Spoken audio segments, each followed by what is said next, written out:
গল্প ভালোবাসার ফোড়ন। লেখনীতে মিমি মুস্কান। তৃতীয় পর্ব। প্রথম সিজন। তুমি এমন ভাবে বলছো যেন আমি এই প্রথম তোমায় শাড়ি পরতে দেখছি। কি চেঁচাচ্ছ কেন? কানের পোকা বেরিয়ে যাবে সব। আপনি কি বললেন? আপনি প্রতিদিন আমায় শাড়ি পরতে দেখেন। ছি, কি অসভ্য আপনি। এখানে অসভ্যতামির কি হলো? আমি কি তোমার সাথে কিছু করেছি নাকি? কি বললেন আপনি? আরে হাইপার হচ্ছ কেন?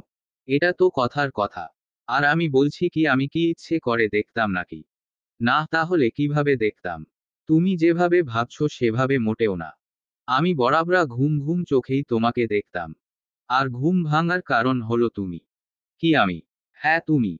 শাড়ি পরতে গিয়ে তোমার একগাদা চুলের পানি এসে আমার মুখে পড়তো। আর আমার ঘুম ভাঙতো বুঝলে। ও এখন আমার চুলের পানির দোষ। আর আপনি যা করলেন সেটা কিছু না। কি বলতে চাইছে তুমি? আমি আগেই বলেছি তোমাকে আমি ভালোবাসি না। আর যখন ভালোবাসি না তার মানে তোমার উপর কোনো ইন্টারেস্ট নেই আমার। আর থাকবে কি করে, কি আছে? যেই না কোমর। তুমি জানো মেয়েদের কোমর কত চিকন থাকে, তারা সারাদিন সাজগোজ করে থাকে। ঠোঁটে লিপস্টিক, চোখে কাজল, কাপলে টিপ, এটা তাদের নিত্যদিনের সাজ। কিন্তু তোমাকে আমি আজ পর্যন্ত চুড়ি পরতেই দেখলাম, আর না দেখলাম চোখে কাজল দিতে। আর বিয়ে হলে নাকি নাকফুল পরে। তোমার তো নাকটাও ফুরানো নেই। আমার নাকে খোঁচা দিয়ে তাহলে তোমার মতো একটা মেয়েকে কোনো ছেলে কিভাবে ভালোবাসবে? আর সেখানে আমি।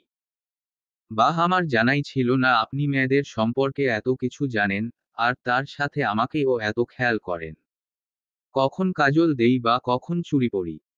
আর আপনিও শুনে রাখুন, আপনার মতো ছেলের ওপরও আমার কোনো ইন্টারেস্ট নেই বুঝলেন। শখ কত উনার জন্য এখন নাক ফুরাবো আমি। জানেন কত ব্যথা লাগে? তুমি কি বললে আমায়? যা বলেছি বেশ করেছি। আপনি তো এসেছেন আমার সাথে পায়ে পা লাগিয়ে ঝগড়া করতে, তাই না? এখন বের হন এখান থেকে। বের হব মানে? বের হব মানে বের হন। শাড়ি পরবো আমি, বের হন। বের হচ্ছি, ভূতনীকে দেখার কোনো শখ নেই আমার। তাহলে যান না, দাঁড়িয়ে আছেন কেন? যাচ্ছি। বলেই বের হয়ে গেলেন। আমি শাড়ি হাতে নিয়ে ধপ করে খাটে বসলাম। মান সম্মান যা আছে সব গেল। উনি আমাকে প্রতিদিন শাড়ি পরতে দেখেছে। মানা যায় এইসব, অথচ আমি নিজেই জানতাম না এইসব। ছি ছি ছি, কি লজ্জার ব্যাপার। এতটা বোকা হলাম কি করে আমি? এখন উনার সামনে কি করে যাব আমি? হায় আমার কপাল, মাত্রই তো সামনাসামনি ঝগড়া করলাম, এখন ভাবছি সামনে কিরে সামনে যাব। ধূর ছাতার মাথা, হাতির কঙ্কাল। একদিন নিশ্চিত উনার জন্য আমাকে পাগলা গারদে যেতে হবে। মাঝে মাঝে এমন এমন কথা বলবে যাতে আমি পুরো পাগল হয়ে যাই। শুধু পাগলা গারদে যাওয়াটাই বাকি। উনাকে বকতে বকতে শাড়ি পরলাম। রাগ কিছুতেই কমছে না আমার। কোনো খাবারও নেই, বানাতে হবে। বিড়বিড় করতে করতে ঘর থেকে বের হলাম। দেখি ফোন নিয়ে লাট সাহেব বসে আছে। আমার দিকে একটু তাকালো। আমি মুখ ভেঙচি দিয়ে শাড়ির আঁচলটা কোমরে গুজলাম। কিছুই বানাতে ইচ্ছে না আমার। এক হাতে পেঁয়াজ নিয়ে উনার দিকে তাকালাম। দেখি আমার দিকে ভ্রু কুঁচকে তাকিয়ে আছে। উনার দিকে তাকিয়ে ছুরি নিতে গেলাম। এত রাগ লাগছিল ছুরিটা একটু জোরেই ধরলাম। ইচ্ছে করছিল এটা দিয়ে উনার পেট ফুটো করে দিই। হঠাৎ উনি, এই ভূতনি, বলে চেঁচিয়ে উঠল। কিন্তু কেন? দেখি উনি দৌড়ে আসছে, আমি হাতের দিকে তাকিয়ে দেখি আমার হাত দিয়ে রক্ত ঝরঝরিয়ে পড়ছে। আমি দিলাম চিৎকার, আম্মু!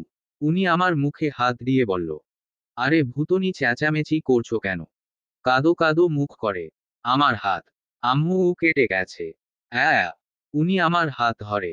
হ্যাঁ কাদো, তাহলে রক্ত পড়া কমে যাবে। গাধা একটা। আমি নাক টেনে। আপনি এখনো আমায় বকছেন? তাহলে কি করব? চলো এখন রক্ত পড়া থামাতে হবে। উনি আমাকে ধরে সোফায় বসে দিলেন। অতঃপর ফার্স্ট এইড বক্স এনে আমার পাশে বসলেন। হাত অনেকটা কেটে গেছে। উনি তুলো দিয়ে হাতের রক্ত পরিষ্কার করতে ব্যস্ত আর আমি কাঁদতে। উনি এক ধমক দিয়ে বলে, কান্না থামাও। চুপ করে আছি। উনি কি জানি মেডিসিন নিলেন দেওয়ার জন্য। আমি সাথে সাথে হাত সরিয়ে নিয়ে বলি, এটা দিলে খুব জ্বলবে। তো রক্ত পড়া থামবে। হাত দাও। না না, প্লিজ দিয়েন না। আচ্ছা দেব না, অন্যটা দেব। অন্য কোনটা? বলেই একটু ঝুঁকলাম। উনি সাথে সাথে আমার হাত ধরে পুরো ঔষধের আমার হাতে ঢেলে দেন। ব্যথায় আমি দাঁড়িয়ে লাফাতে থাকি। উনি আমার দিকে তাকিয়ে, ঘোড়ার মতো লাফানো বন্ধ করো, খুব জ্বলছে। উনি দাঁড়িয়ে আমার হাত ধরে বলল, দাঁড়াও। দাঁড়িয়েই আছি। এখন আবার কোথায় দাঁড়াবো? দাঁতে দাঁত চেপে, আমার মাথায় দাঁড়াও। সত্যি। ধমক দিয়ে, চুপ বলেই আমার হাতে ফু দিতে লাগলেন। কিন্তু এতে হাতের জ্বালা কমেনি। অতঃপর উনি আমাকে বসিয়ে দেন আর ব্যান্ডেজ করতে থাকে। আমি চুপচাপ উনার ব্যান্ডেজ দেখছি। উনি বলে উঠেন, দেখলে আল্লাহ তোমায় কেমন শাস্তি দিল। কেন দিল? স্বামীর সাথে বেয়াদবি করলে তাই। আমি জানি নিশ্চিত উনি ছুরি দিয়ে আমাকে মারার প্ল্যান করছিলে, তাই এমন হলো। আমি মুখ ভেঙচি দিয়ে, ভেবেছিলাম শুধু তাই বলে তো আর পেট ফুটো করে দেয়নি। এটা দিয়ে পেট ফুটো করার প্ল্যান করছিলে। বাহ, খুব ভালো তো। আমি উনার কথায় আবারও মুখ ভেঙচি দিলাম। কিন্তু রান্না কিছু হয়নি। ঘরেও কিছু নেই। উনি বলতে শুরু করে, ক্ষুধা লেগেছে। আমারও লেগেছে। বাইরে যাবে খেতে। জানতাম এটাই বলবেন।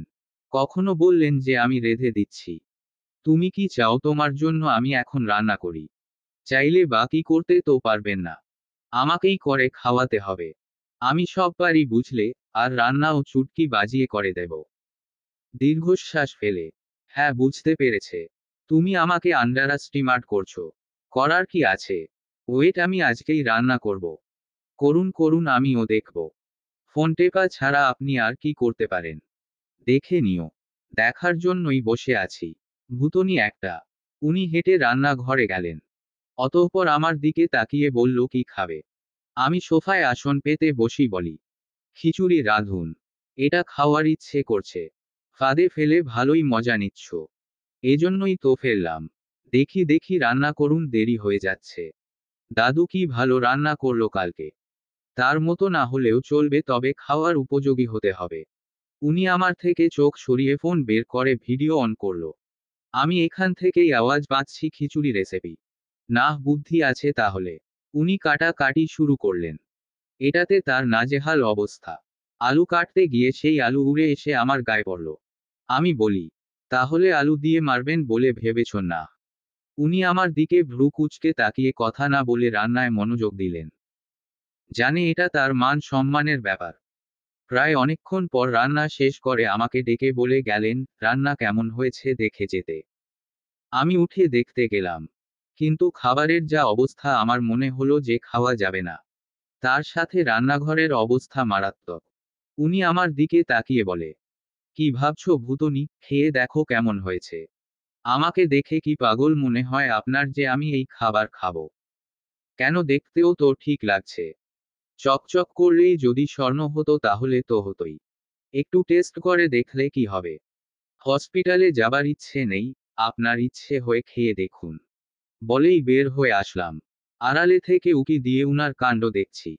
চামচ নিয়ে দাঁড়িয়ে আছে। বোধহয় ভাবছে মুখে দিবে কিনা। কি মনে করে যেন মুখে দিল। অতঃপর ঢকঢক করে 2 গ্লাস পানি খেল। মনে হয় বেশ জাল হয়েছে। আমি হেসে আড়াল থেকে বের হলাম। হাসতে দেখে উনি বেজায় রেগে গেলেন। অতঃপর রেগে ধপাস ধপাস করে হেঁটে রুমে গেলেন। কিছুক্ষণ পর আমি খাবারের জন্য ডাক দিলে উনি চট করে এসে আমার মুখের দিকে তাকিয়ে আছে। মুখে বিরক্তিকর ছাপ রেখে আছে বেশ। দাঁতে দাঁত চেপে বলে, রাঁধতে বলেছে কে তোমাকে? এমনিতেই হাত কেটে বসে আছো। এরপর আমার রেঁধে কোন ঘটনা ঘটাবে তুমি? উনার কাছে এমন কথা আমি আজ প্রথম শুনলাম। খানিকটা বড় মানুষের মতো বললেন কথাটা। আমি হেসে বলি, রাঁধিনি নি তো। তৈরি করলাম জ্যাম আর পাউরুটি। নিন খেয়ে আমাকে উদ্ধার করুন। এমন ভাবে বলছো যেন প্রতিদিন তোমায় আমি রাঁধতে বলি। তা অবশ্য মুখে বলেন না। মনে মনে বলি, না বুঝলা। অতঃপর খাওয়া শুরু করলেন। আমিও খেলাম। আমার ডান হাতটা কেটেছে, তবে রুটি খেতে কোনো অসুবিধা হচ্ছে না। খাবার শেষে আমি উনার দিকে তাকিয়ে বলি, কেমন হয়েছে? ভালোই হয়েছে। তাহলে আমার তারিফ করুন। রুটিতে জ্যাম লাগিয়েছো শুধু, না এই জ্যাম নিজের হাতে তৈরি করেছো? আর না রুটি, তাহলে প্রশংসা কেন করব? আপনাকে বানিয়ে খাওয়ালাম তাই। আমিও তো রাঁধলাম, আমাকে ধন্যবাদ দিয়েছিলে। খাওয়াতে পেরেছিলেন আমায়, আমি পেরেছি। আচ্ছা ধন্যবাদ ভূতনি বউ, অনেক সুন্দর করে পাউরুটিতে জ্যাম লাগিয়েছো তুমি। শান্তি। ভূতনি বলাটা কি খুব বেশি দরকার ছিল? এটা তোমার উপাধি। এটা ছাড়া তোমাকে কেউ চিনবে না, বুঝলে? চলো, বেরুতে হবে আমাদের। হম। এতিমখানায় যাবার জন্য রওনা দিলাম। সেখানে পৌঁছাতে ঘন্টা খানেকর মতো লেগো। তবে স্বরে তো হ্রস্বইকার মুখ আকার ন আকার এসে অবাক। এতিমখানার সদর দরজায় লেখা আয়ানা চৌধুরী এতিমখানা। নামটা কেমন, কিন্তু দাদির নামেই দেওয়া। যাই হোক, আগের কার নাম। তবে পরিবেশটা দারুণ খোলামেলা, চারদিক গাছপালা আর একটু হইচই। তবে সেটা বাচ্চাদের। ভালোই লাগছে এখানে। আমাদের গাড়ি আওয়াজে দাদু আর একজন ভদ্রলোক আসলেন। ভদ্রলোক এই বাচ্চাদের দেখাশোনা করে, তার সাথে আরো আছে কয়েকজন। ভালোই লাগছিল এসব। বাচ্চাদের সাথে খেলাধুলা, হইচই। সময়টা অনেক সুন্দর করেই উপভোগ করলাম। কিন্তু বেশিক্ষণ থাকলাম না, কারণ কালকের ব্যবস্থা করতে হবে। ভদ্রলোককে খাবারের দায়িত্ব দিলাম। বাবুর্চি, খাবারের সরঞ্জাম এসব দায়িত্ব তাকেই দেওয়া হলো। এছাড়া বাচ্চাদের জন্য কিছু খেলনা জামা কাপড় আনা লাগবে। তাই আমরা আবার বের হলাম সেগুলো কিনতে। সব কাজ তো আর ওদের দেওয়া যায় না। এখান থেকে দোকানপাট অনেকটা দূরে, পৌঁছাতে পৌঁছাতে দুপুর হয়ে গেল। প্রথমে আমরা একটা রেস্টুরেন্টে ঢুকলাম লাঞ্চ করার জন্য। কিন্তু সমস্যা হলো, আমার হাত কাটা আর চামচ দিয়েও খেতে পারছিলাম না। অতঃপর উনি আমাকে খাইয়ে দেবার জন্য আমার মুখের সামনে ভাতের লোকমা তুলেন। আমি হতবাক হয়ে তাকিয়ে আছি। উনি আমাকে শান্ত গলায় বলল, খাও। আমি, অন্য কোনো ভূতনি আছে এখানে? কথা না বাড়িয়ে আমি খাবার খেতে থাকি। এই প্রথমবার আমাকে উনি খাইয়ে দিলেন। আশপাশ লোক দেখছিল আমাদের। খুব লজ্জা লাগছিল, কিন্তু এতে তার কোনো বিদ্রূপ নেই। উনি শান্তভাবেই খাইয়ে দিচ্ছে, যেন কিছুই হয়নি। নিজেকে কেমন বাচ্চা বাচ্চা লাগছিল। কিন্তু মজার ছিল। বাচ্চাদের জন্য জিনিসপত্র কিনে বাসায় ফিরতে ফিরতে রাত হয়ে গেল। এবার খাবার বাসায় নিয়ে এলাম, কারণ তখনকার মতো রেস্টুরেন্টে উনি খাইয়ে দিবে আর সবাই দেখবে, সেটা আমার মোটেও ভালো লাগছিল না। তাই সকাল সকাল ঘুম থেকে উঠে তৈরি হয়ে নিলাম, কারণ আজ আমাদের এতিমখানায় যেতে হবে। উনি আরো আগে উঠে বাইরে হাঁটতে চলে গেছেন। খুব শীত লাগছে, তাই একটা পশমি কাপড় পরে নিলাম। আমি তৈরি হয়ে বেকুনিতে দাঁড়িয়ে আছি। উনি আসলে তবে বের হব। আজ অনেক কাজ আছে, কিন্তু সকালের মুহূর্তগুলো ভুলা মতো না। চারদিক হালকা কুয়াশা, চমৎকার একটা পরিবেশ। চারদিক নিস্তব্ধ, ঠান্ডা বাতাস বয়ে যাচ্ছে। আমি চোখ বন্ধ করে সময়টা উপভোগ করতে থাকি। এর মধ্যে উনি ডাক দেন। তার দেওমা অদ্ভুত নামে, মানে ভূতনি। আমি ঘুরে তার দিকে তাকাই। দেখি দাঁত বের করে হেসে আমার দিকে তাকিয়ে আছে। আমি কিছু না বলেই মুখ ভেঙচি দিয়ে পাশ কাটিয়ে চলে এলাম। এখন কথা কাটা করে লাভ নেই। আমি ভেবেই রেখেছি, আজ উনার সাথে লাগবই না, তাহলে কাজের গন্ডগোল হবে। বাইরে গাড়ি পার্ক করা ছিল। আমি গাড়িতে বসে পড়লাম। খানিক বাদে উনিও বসে পড়েন। অতঃপর আমাকে বলে, ভূতনি মনোব্রত রেখেছ নাকি? আপনি না ওই বাচ্চাদের সামনে আমাকে ভূতনি বলে একদম ডাকবেন না। আমি তো ডাকিও না। কিন্তু এখন ডাকবো। কেন? তুমি মানা করেছ তাই। বলেই হেসে ওঠে। আমি মুখ ফুলিয়ে বাইরে তাকিয়ে থাকি। আমি জানি উনি নিশ্চিত ডাকবে, তাই অনুরোধ করার প্রশ্নই উঠে না। কারণ এটাতে কাজ হবে না। বাইরে তাকিয়ে আছি আর ভাবছি, কত কিছুই না বদলে গেল। আসলেই অবাক লাগে ভাবলে, এক সময় উনি আমাকে সহ্য করতে পারতেন না। কত অপমান করেছেন, আর এখন সারাটা দিন তার সাথেই থাকি। এত বিরক্ত করি, তবুও তিনি বিরক্ত হন না। আগের মতো সেই গম্ভীর ভাবটা এখন আমার সাথে দেখান না। আসলেই মানুষের স্বভাব ক্ষণস্থায়ী, তবে অভ্যাস না। আর আমার কাছে মনে হয় আমি উনার স্বভাব। তাই এত তাড়াতাড়ি পাল্টে ফেলতে পেরেছে। তবে আমি উনাকে যেমন ভাবতাম, তার সাথে উনার এখন মিল নেই। যাই হোক, এখন যেমন আছে তেমনও অনেক ভালো তিনি। তবে একটা জিনিস পাল্টায়নি, তা হলো আমাকে অপমান করা। শুধু সুযোগ খুঁজ অপমান করার। এতিমখানায় পৌঁছানোর আগে রেস্টুরেন্টে আমরা সকালের নাস্তা করে নিলাম। অতঃপর সেখান থেকে এতিমখানায় গেলাম। দেখি কাজ শুরু হয়ে গেছে। বলতে হবে, তারা কাজের গাফিলতি করেন না। বাচ্চারা অনেকেই এখনো ঘুমাচ্ছে। উনি তাদের সাথে হাত লাগিয়ে কাজ শুরু করতে লাগলেন। দুপুরে বাচ্চাদের খাবারের জন্য এত আয়োজন। বাচ্চাও আছে অনেকজন, কারণ এতিমখানাটা আসলে অনেক বড়, যার কারণে বাচ্চাদের সংখ্যা বেশি। হয়তো মামা মামি না থাকলে এমন একটা এতিমখানায় বড় হতাম, না হলে রাস্তায় ফুটপাতে। সত্যি কথা বলতে কি কেউ চায় না কাউকে বসিয়ে খাওয়াতে? মা বাবার মতো সবাই তো আর নিঃস্বার্থভাবে ভালোবাসে না। তাই কারো অধীনে থাকলে তার কথা শুনতাই হবে। এটাই ভাগ্য। মা বাবার কথা আজ খুব মনে পড়ছে। তাদের মৃত্যু বার্ষিকী কথা আমার মনেও নেই, কারণ তখন খুব ছোট ছিলাম। তাদের লাশ দেখেও বুঝতে পারিনি তারা মারা গেছে। এটা বুঝতে আমার অনেক সময় লেগেছে যে আমার মা বাবা আর বেঁচে নেই। আর এই বাচ্চারা, ওরা হয়তো জানেও না ওদের মা বাবাকে। বেশিরভাগই অবৈধ সন্তান হিসেবে এই সমাজের কাছে পরিচিত। এটাই তাদের ভাগ্য। ভাগ্য খুব বিচিত্র। কিভাবে চোখের পলকে বদলায় তা নিজেকে দেখে বুঝেছি আমি। এসব ভেবে একটা দীর্ঘশ্বাস ফেললাম। দুপুরে আমি আর উনি মিলে সব বাচ্চাদের খাবার দিতে লাগলাম। এর একটু আগেই মিলাদ হয়েছিল। বাচ্চাদের খাবার দেওয়ার সময় হঠাৎ একটা বাচ্চা আমাকে ডাকলো, ভুতনি আপু একটু পানি দাও আমায়। আমি রীতিমতো থমথম খেয়ে গেলাম। বাকি বাচ্চারা অবাক হয়নি। যে যার মতো খাচ্ছে, কিন্তু কেন? আমি উনার দিকে তাকাতেই দেখি মুচকি হাসছে। বাচ্চাটা আবার বলে, কি হলো ভুতনি আপু দাও। উনি এবার একটু জোরেই হাসলো। খেয়াল করলাম আশপাশ কয়েকজন মানুষ আমাকে দেখে মুখ টিপে হাসছে। রাগে আমার শরীর জ্বলছে। আমি বাচ্চাকে পানি দিয়ে বলি, আমাকে ভুতনি কেন ডাকছো? এটা তো তোমার নাম। আহি ভাইয়া আমাদের সবাইকে বলেছে তোমাকে এই নামে ডাকতে। ইচ্ছে করছিল এখনই গিয়ে উনার গলা টিপে দিতে। ছোট ছোট বাচ্চাদের মাথা খাচ্ছে উনি। তাকিয়ে দেখি উনি বের হচ্ছে। আমি বাচ্চাটাকে বলি, আমাকে এই নামে ডেকো না, ঠিক আছে আপু। কিন্তু একজনকে বললে কি হবে? সবাই সেই ভুতনি নামেই ডাকতে লাগলো। আমার নামটাকে উনি পুরো সবার কাছে বিলি করেছে। আরে আমার নাম বলছি কেন? আমার নাম তো নিহা। ভুতনি না। ধুর। বাইরে বের হয়ে দেখি উনি নেই। আমি খুঁজতে থাকি। হঠাৎ উনি এই ভুতনি বলে ডাকে। ঘুরে তাকিয়ে দেখি দেওয়ালে ঘেঁষে দাঁড়িয়ে বের করে হাসছে। আমি উনার সামনে কোমরে হাত বলি, আপনাকে না বলেছি বাচ্চাদের সামনে ভুতনি বলে ডাকতে না? তো আমি ডেকেছি নাকি বলো? তাহলে ওরা কিভাবে ডাকলো? তুমি তো বললে ওদের সামনে এই নামে ডাকতে না, এটাতে বলনি ওদের বলতে না। তাই আপনি সবার কাছে গিয়ে বলছেন আমাকে ভুতনি বলে ডাকতে। খুব মানায় তোমায় এই নামে ভুতনি। রাখুন আপনার ভুতনি। রেগে চলে এলাম এখান থেকে।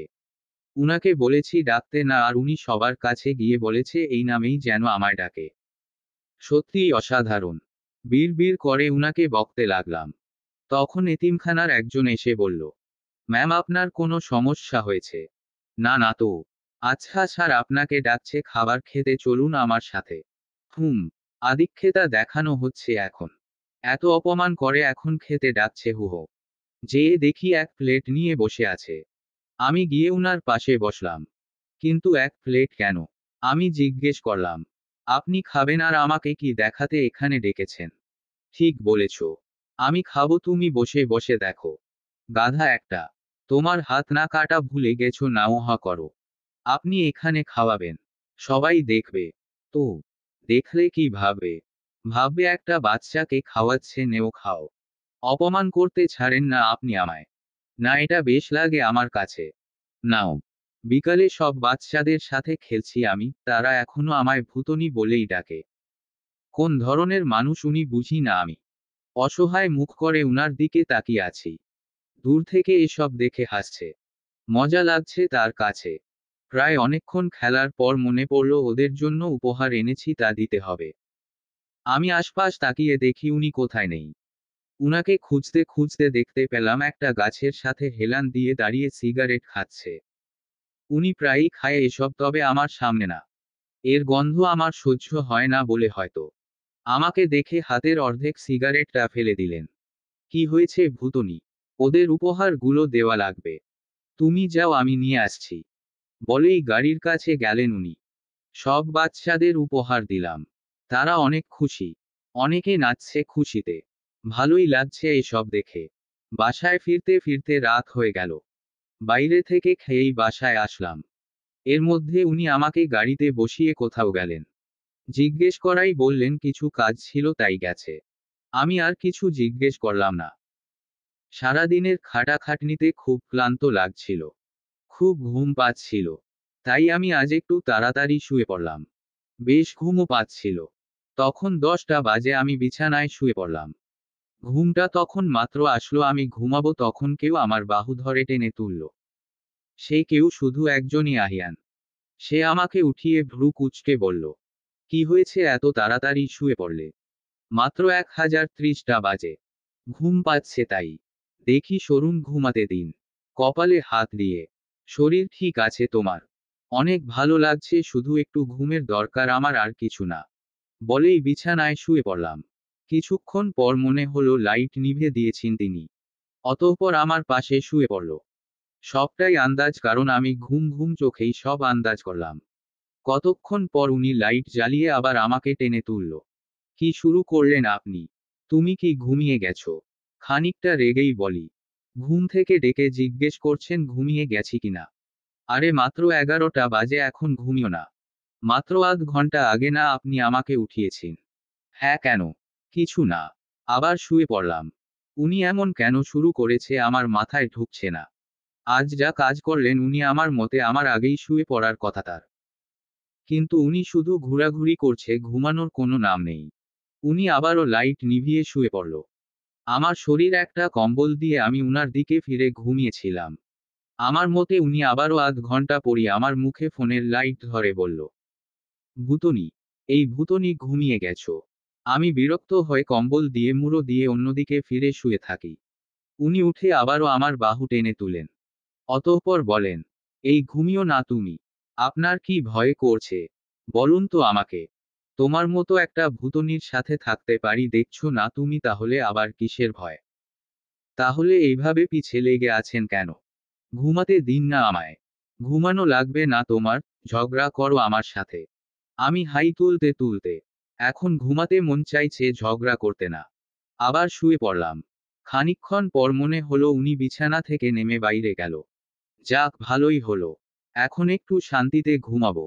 ঘুমিয়েও গেলাম। উনি আবারও আমার বাহু টেনে ঘুয়ো থেকে তুললেন। এবার আমার পাশেই বসা ছিল। এমন রাগ হচ্ছিল, কিছু বলতে যাব তার আগেই উনি আমার মুখে হাত দিলেন আর ফোনের দিকে তাকিয়ে আছে। কিন্তু কারণটা কি? উনি গণনা শুরু করল। কিন্তু কেন? আমার জানামতে বিয়ের 6 মাস পর কেউ নাকি অ্যানিভার্সারি পালন করে, তবে আমাদেরটা মনে হয় 1.5 মাসের মতোই হবে। হঠাৎ আমার মুখ থেকে হাত সরিয়ে উনি আমার সামনে একটা কেক তুলে বলেন, হ্যাপি বার্থডে মাই ভূতনি। আমি অবাক হয়ে উনার দিকে তাকিয়ে আছি। কি বললেন উনি? আমার বিশ্বাসই হচ্ছিল না। পুরো রুম অন্ধকার। কেক থাকা মোমবাতির আলোতে আমরা দুইজন দুইজনকে দেখছি। উনি আবারও বলেন, হ্যাপি বার্থডে। এই ভূতনি, কি হলো? অবাক হয়ে বলি, আজ আমার বার্থডে। নাকে বলল, তোমার আজ আমার বার্থডে? দেখো না কেকে আমার নাম লেখা। আমি মজা করছি না কিন্তু। হ্যাঁ, আমি করছি, রাত 12টা বাজে তোমার সাথে। না বলো। তেতো তেতো কথা বলছেন কেন? তুমি কেন বোকা বোকা কথা বলছো? নাও কেক কাটো। উনি উঠে লাইট জ্বালালেন। আমি আবার বলে উঠি, আপনি কিভাবে জানলেন আজ আমার জন্মদিন? That's not important. কিন্তু আমার জন্য আমার ইম্পর্ট্যান্ট। আরে বিয়ের সময় দেখেছিলাম তোমার কাগজপত্রে লেখা ছিল, হয়েছে শান্তি। আমার হাতে ছুরি দিয়ে। নাও কাটো। আমি এবার কেকের দিকে তাকালাম। চকলেট কেক, কেক ওপর লেখা, হ্যাপি বার্থডে মাই ভূতনি বউ। আমি কিঞ্চিত হেসে উনার দিকে তাকালাম। উনি চোখের ইশারায় আমাকে কেক কাটতে বললেন, অতঃপর আমি কেক কাটলাম। উনাকেই খাইয়ে দিলাম। উনিও আমাকে খাইয়ে দিলেন। হঠাৎ উনি একটা প্যাকেট আমার সামনে রাখলেন। আমি জিজ্ঞেস করলাম, কি এটা? নিজেই দেখো। আমি প্যাকেট খুলে দেখি একটা স্মার্টফোন। এরকম কিছুর আশা করিনি। তবু এটা দেখে আমার মুখে হাসি ফুটল। উনি আমাকে বলল, পছন্দ হয়েছে? খুব সুন্দর। কিন্তু আমি তো চালাতে পারি না। প্রথম প্রথম কেউই পারে, আস্তে আস্তে শিখে তুমিও শিখবে। জানি, আর এক্সপার্ট তো আমার সামনেই দাঁড়ানো। দুজনেই একসাথে হাসলাম। উনি বলে উঠল, জানো খুব চিন্তিত ছিলাম তোমার পছন্দ হবে কিনা। আসলে আমি ভেবেই পাচ্ছিলাম কি দেব তোমায়, পরে এটার কথাই কেন জানি মনে পড়ল আমার। কেন কখনো কোনো মেয়ের জন্য গিফট কিনেননি? হ্যাঁ, লাস্ট টাইম মার জন্য একটা শাড়ি কিনেছিলাম। আর আপু, ওকে খুশি করার জন্য এক গাদা চকলেটই যথেষ্ট। সেটা দিলেই ও খুশিতে নাচতে থাকবে। কিন্তু জানো আমি ইচ্ছে করেই তোমার জন্য চকলেট আনিনি। কেন? তুমি যেই মাঝে মাঝে তোমাকে কোলে নিতে হয়, চকলেট খেয়ে তখন ওজন বেড়ে গেলে সমস্যা। কি? হ্যাঁ। আচ্ছা আমি এখন ঘুমাবো, গুড নাইট। শুয়ে পড়লাম আবারও। মনে হচ্ছে এবার ভাগ্য ভালো, কারণ উনি আমাকে আর ডেকে তুলেননি। চলে গেল। কেন জানি খারাপ লাগছিল। উনি এত কিছু করলেন আর আমি আবার শুয়ে থাকব। উঠতে যাব, তাকিয়ে দেখি উনি আমার সামনে দাঁড়ানো। খানিকটা অবাক হলাম। উনার হাতে 2 কাপ চা। আমাকে বলল, উঠো, এই নাও চা। আমি বানিয়েছেন। কি মনে করো তুমি আমাকে? সামান্য চা বানাতে পারি না নাকি আমি? হেসে বললাম, সামান্য চা বানাতে পারেন, তবে খিচুড়ি না। উনি রেগে চলে গেলেন। আমি উনার পিছু পিছু গেলাম। বেকনিতে আসলেন উনি, বেড়ার সাথে হেলান দিয়ে দাঁড়ালেন। আমি দোলনায় গিয়ে বসলাম। উনি 1 কাপ চা আমার দিকে ধরলেন। আমি সেটা নিয়ে চুমুক দিয়ে বললাম, বাহ, বেশ বানিয়েছেন তো আপনি। দেখলে তোমার থেকেও ভালো বানিয়েছি। যখন বানাতে পারেন তাহলে আমাকে কখনো বানিয়ে খাওয়ালেন না কেন? ভালো কিছু সবসময় না পাওয়াই ভালো, কথাটা জানো। যদি প্রতিদিন আমার জন্মদিন হতো তাহলে নিশ্চিত আপনি আমাকে চা বানিয়ে খাওয়াতেন। হেসে বললেন, এটা তোমার মতো বাচ্চা ভুতনি ছাড়া কেউ ভাবতে পারে না। দুজনের মাঝে কিছু নীরবতা থাকলো। উনি চায়ের চুমুক দিচ্ছে আর আকাশের চাঁদের দিকে তাকিয়ে আছে। আর আমি উনাকে দেখছি। আমার জন্মদিন আজ পর্যন্ত কেউ মনে রাখেনি। আর উনি কিভাবে অনায়াসে তা মনে রাখলেন। নীরবতা ভেঙ্গে বলি, আপনি বারবার আমাকে ঘুম থেকে ডাকলেন কেন? তুমি যেই ঘুম দাও, পরে ডেকে তোলা মুশকিল, তাই তাই বলে আধা ঘন্টা পর পর। আমার মনে হয় আপনি ঘুমিয়ে পড়তেন তাই। না, আমি একটু নার্ভাস ছিলাম। কেন? এই প্রথমবার কোনো মেয়েকে বার্থডে উইশ করলাম তাই। ওহ, তো চা বানালেন কেন? ভাবলাম আজ সারারাত তোমার সাথে গল্প করব তাই। হেসে বলি, আপনার সাথে আমার ঝগড়া ছাড়া কিছু হবে না। আজ হবে। আর 1 কাপ চা খাওয়া? আপনি বানাবেন? নিয়ে আসছি। আচ্ছা আমি আসছি। প্রায় চা বানিয়ে কিছুক্ষণ পর আমরা আবার বেকনিতে এসে দাঁড়াই। উনার তখনকার কথায় আমার জানতে ইচ্ছে করছে উনি কি বলবেন। আমি এটা আগে কৌতূহল নিয়ে জিজ্ঞেস করি, কি হলো বলুন, কি বলবেন? চায়ে চুমুক দিয়ে আমার দিকে তাকিয়ে বলল, আকাশ আর ইতির ব্যাপারে কথা বলবো। উনার কথায় রীতিমতো চমকে উঠলাম। একদম বাকরুদ্ধ আমি। কি বলছেন উনি এসব? আমি কিছু বলার আগেই উনি আবার জিজ্ঞেস করে, ইতির কি কাউকে পছন্দ? মাথা নাড়লাম। উনি কপাল কুঁচকে আমাকে জিজ্ঞেস করে, কাকে? চোখ বন্ধ করে চয়ের কাপে চুমুক দিয়ে বলি, আকাশ ভাইয়াকে। শান্ত ভাবেই বলে, তাহলে আমার ধারণা ঠিক। ধারণা ঠিক মানে? কি ধারণা করলেন আপনি? এই যে ইতি আকাশকেই পছন্দ করে। আপনি কিভাবে বুঝলেন? আকাশ আমায় বলল। কি বলল? এই যে ইতি মাঝে মাঝে আকাশকে কল করে কথা বলে, আর ওর হাব ভাব দেখে মনে হচ্ছে কিছু তো গোলমাল আছে। পছন্দ করা কি গোলমাল? না, ভালোবাসলে মানুষ গোলমাল করে, এটা স্বাভাবিক। ভালোবাসার উপর পিএইচডি করছেন মনে হচ্ছে, নাকি অভিজ্ঞতা? আমার অভিজ্ঞতা নেই, তবে পিএইচডি করারও প্রয়োজন নেই, এটা দেখলেই বোঝা যায়। অভিজ্ঞতা নেই কে বলল এত তাড়াতাড়ি ক্রাশকে ভুলে গেলেন? আমার কথায় উনি গরম চা খেতে গিয়ে মুখ পুড়িয়ে ফেলল। আমি হাসতে থাকলাম। উনি বললেন, তুমি পারো বটে। কিসের মধ্যে কি? হাসতে থাকি। ইস কি হাসি, কতটা খুশি হয়েছে ভুতনি। এবার হাসি থামিয়ে জিজ্ঞেস করি, আচ্ছা এখন আকাশ ভাইয়ার কথা বলুন, উনি কাউকে ভালোবাসে? হ্যাঁ বাসে। নিশ্চয়ই টিনা বা আনিকা হবে। ইতি বান্ধবী তোমার কপাল পুড়ল। জিজ্ঞেস করি, কাকে? আমার শালিকে। অবাক হয়ে বলি, আপনার শালিকে? আর আমার তো কোন বোন নেই। আছে আছে। ইতি। উনি মাথা নাড়লেন। আমি হতবুদ্ধি হয়ে গেলাম। মানে কি বলবো বুঝে উঠতে পারছি না। এতটা মিল থাকে কিভাবে? ইতি জানলেই নিশ্চিত নাচা শুরু করে দিত এতক্ষণে। উনি শান্ত গলায় বললেন, অবাক হলে? মাথা নাড়লাম। আমি কিন্তু হয়নি। কেন? কারণ আমি তোমার মতো বাচ্চা না। হেসে আমি মুখ ফুলিয়ে চা খেতে থাকি। ভোর অবধি এখানে বসে ছিলাম আমরা।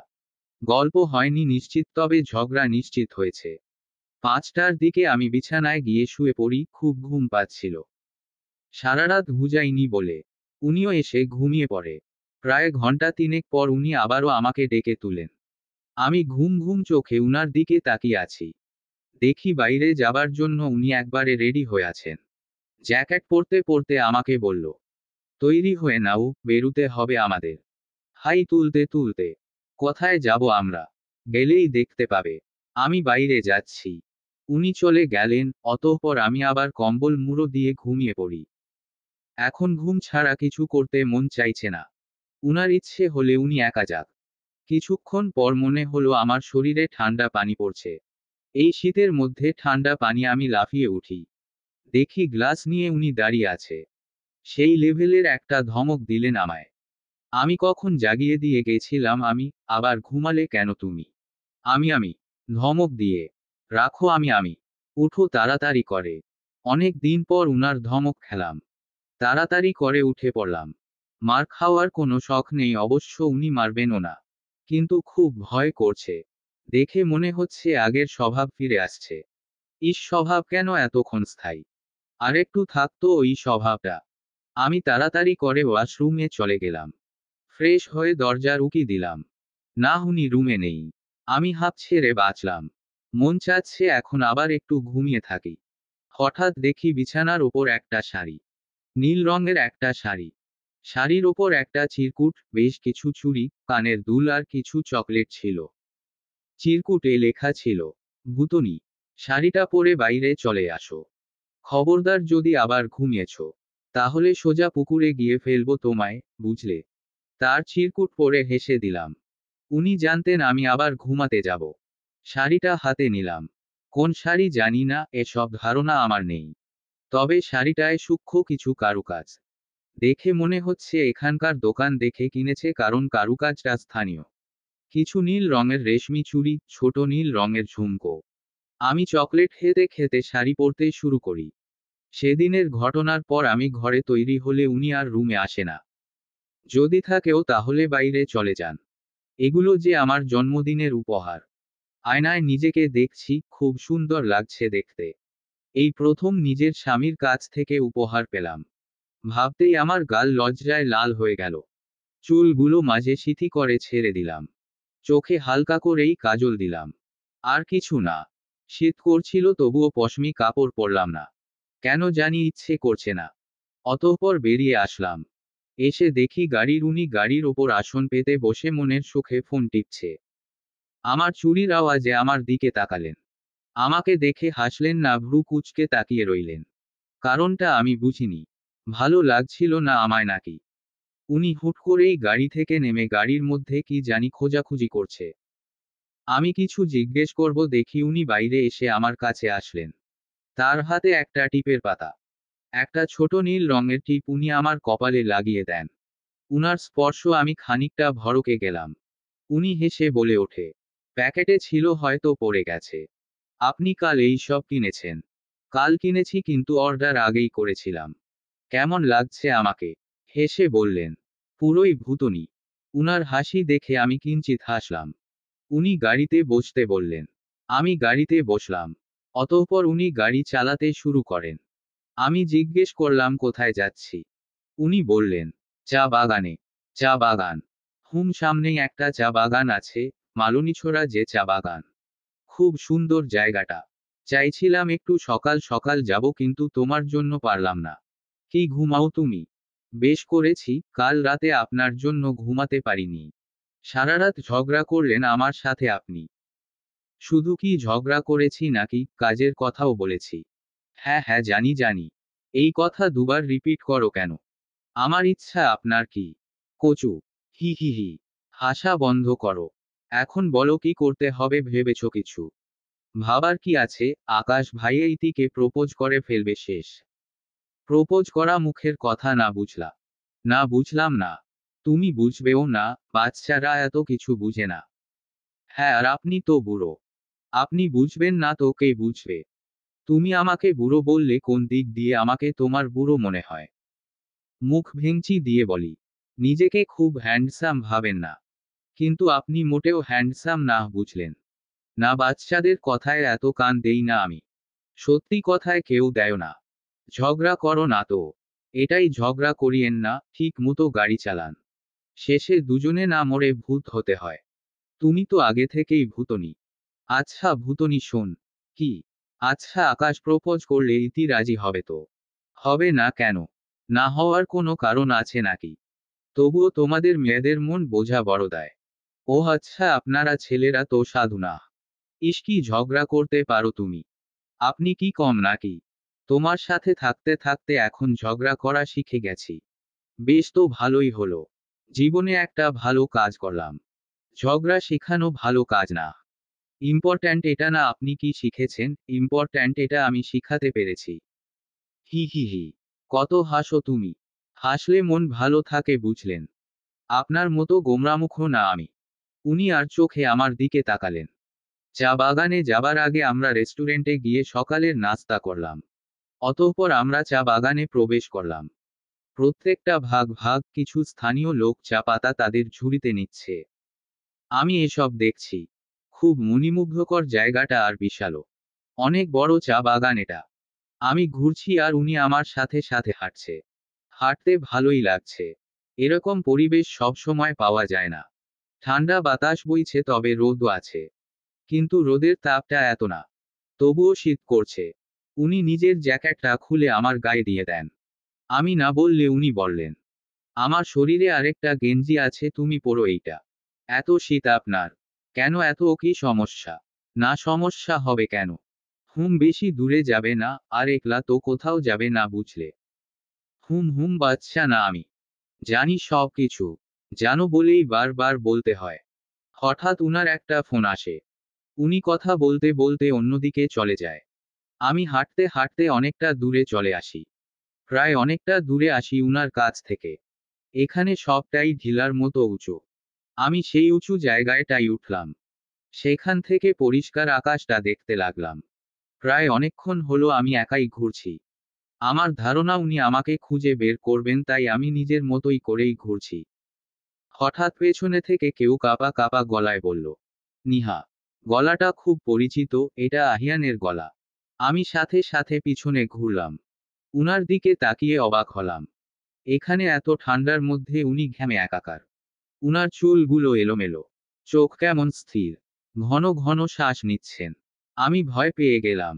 হুট করেই উনি আমাকে জড়িয়ে ধরলেন। উনার এমন কাজে আমার চক্ষু চড়ক গাছ, হতবুদ্ধির মতো দাঁড়িয়ে আছি। উনার প্রতিটা নিঃশ্বাস আমার ঘাড়ে পড়ছিল, খুব শক্ত করে জড়িয়ে ধরেছিলেন আমায়। উনার স্পর্শে আমার সারা শরীর কাঁপতে লাগলো। এখনো জড়িয়ে রেখেছেন উনি আমাকে। আমার গলা দিয়ে আওয়াজ বেরুচ্ছে না। কি বলবো বুঝে উঠতে পারছিলাম না। কেমন জানি বাকরুদ্ধ হয়ে আছি। উনার এই স্পর্শ আমার চঞ্চলতা বাড়িয়ে দিচ্ছে। এই প্রথম আমাকে ছুঁয়েছেন তিনি। আমার কাঁপাকাঁপি যেন আরো বেড়ে গেছে। আমি কাঁপা কাঁপা গলায় উনাকে ডাকলাম, আহিয়ান। আমার আওয়াজ শুনে উনি এবার আমাকে ছেড়ে দিলেন। কেমন করে তাকিয়ে আছে আমার দিকে। আমি উনার চোখে যেন ভয় দেখতে পাচ্ছি। সেটা কি আমাকে হারানোর? জানি না তবুও এটাই মনে হচ্ছে আমার। আমি তাকিয়ে আছি উনার চোখে। হঠাৎ উনি আমার হাত ধরে আমাকে একটা ধমক দিলেন। উনার ধমকে আমার ভাবনায় ছেদ ঘটল। লাফিয়ে উঠলাম। অতঃপর উনি বলতে শুরু করলেন, এখানে কি করছো তুমি? বলেছিলাম না আমার সাথে সাথে থাকবে। একা একা এত দূরে কেন এসেছো? জানো পাগলের মতো খুঁজছিলাম তোমায়। উনাকে দেখেই মনে হচ্ছিল কিছু খুঁজছিল, সেটা যে আমাকে এতক্ষণে বুঝলাম আমি। আমি কিছু বলতে যাব এই আগে উনি আমার হাত ধরে টানতে টানতে নিয়ে যেতে লাগলেন আর বলতে থাকলেন, অনেক হয়েছে আর ঘোরা লাগবে না। এখন সোজা বাসায় যাব, একদম ঢাকায়। কি কথা বলবা একদম চুপচাপ চলো আমার সাথে। উনার এমন ধমকানিতে আমি আর কিছুই বললাম না। উনি আমাকে ধরে গাড়ির কাছে নিয়ে গেল। দূরে অনেক ভিড়, অনেক মানুষ দেখে মনে হচ্ছে কিছু একটা হয়েছে ওখানে। আমি উনাকে জিজ্ঞেস করি, ওখানে কিছু হয়েছে? আমার এমন কথায় উনি আমার হাত আরো শক্ত করে ধরলেন। কিন্তু আমার কথার জবাব দিলেন না। আমাকে গাড়িতে উঠিয়ে দিলেন। আমি আবার জিজ্ঞেস করি, আমার মনে হচ্ছে কারো অ্যাক্সিডেন্ট হয়েছে ওখানে। গাড়িতে বসে, চুপ করো তুমি, এত বক বক করো কিভাবে? মুখ ব্যথা করে না তোমার? বুঝলাম না এমন কি বললাম যার জন্য এত ধমকানি শুনতে হচ্ছে আমাকে। চুপ হয়ে গেলাম। উনি গাড়ি চালাতে শুরু করলেন। গাড়ি ওই ভিড়ের পাশে দিয়ে গেলেন। আমি গাড়ি থেকে একটু দেখলাম।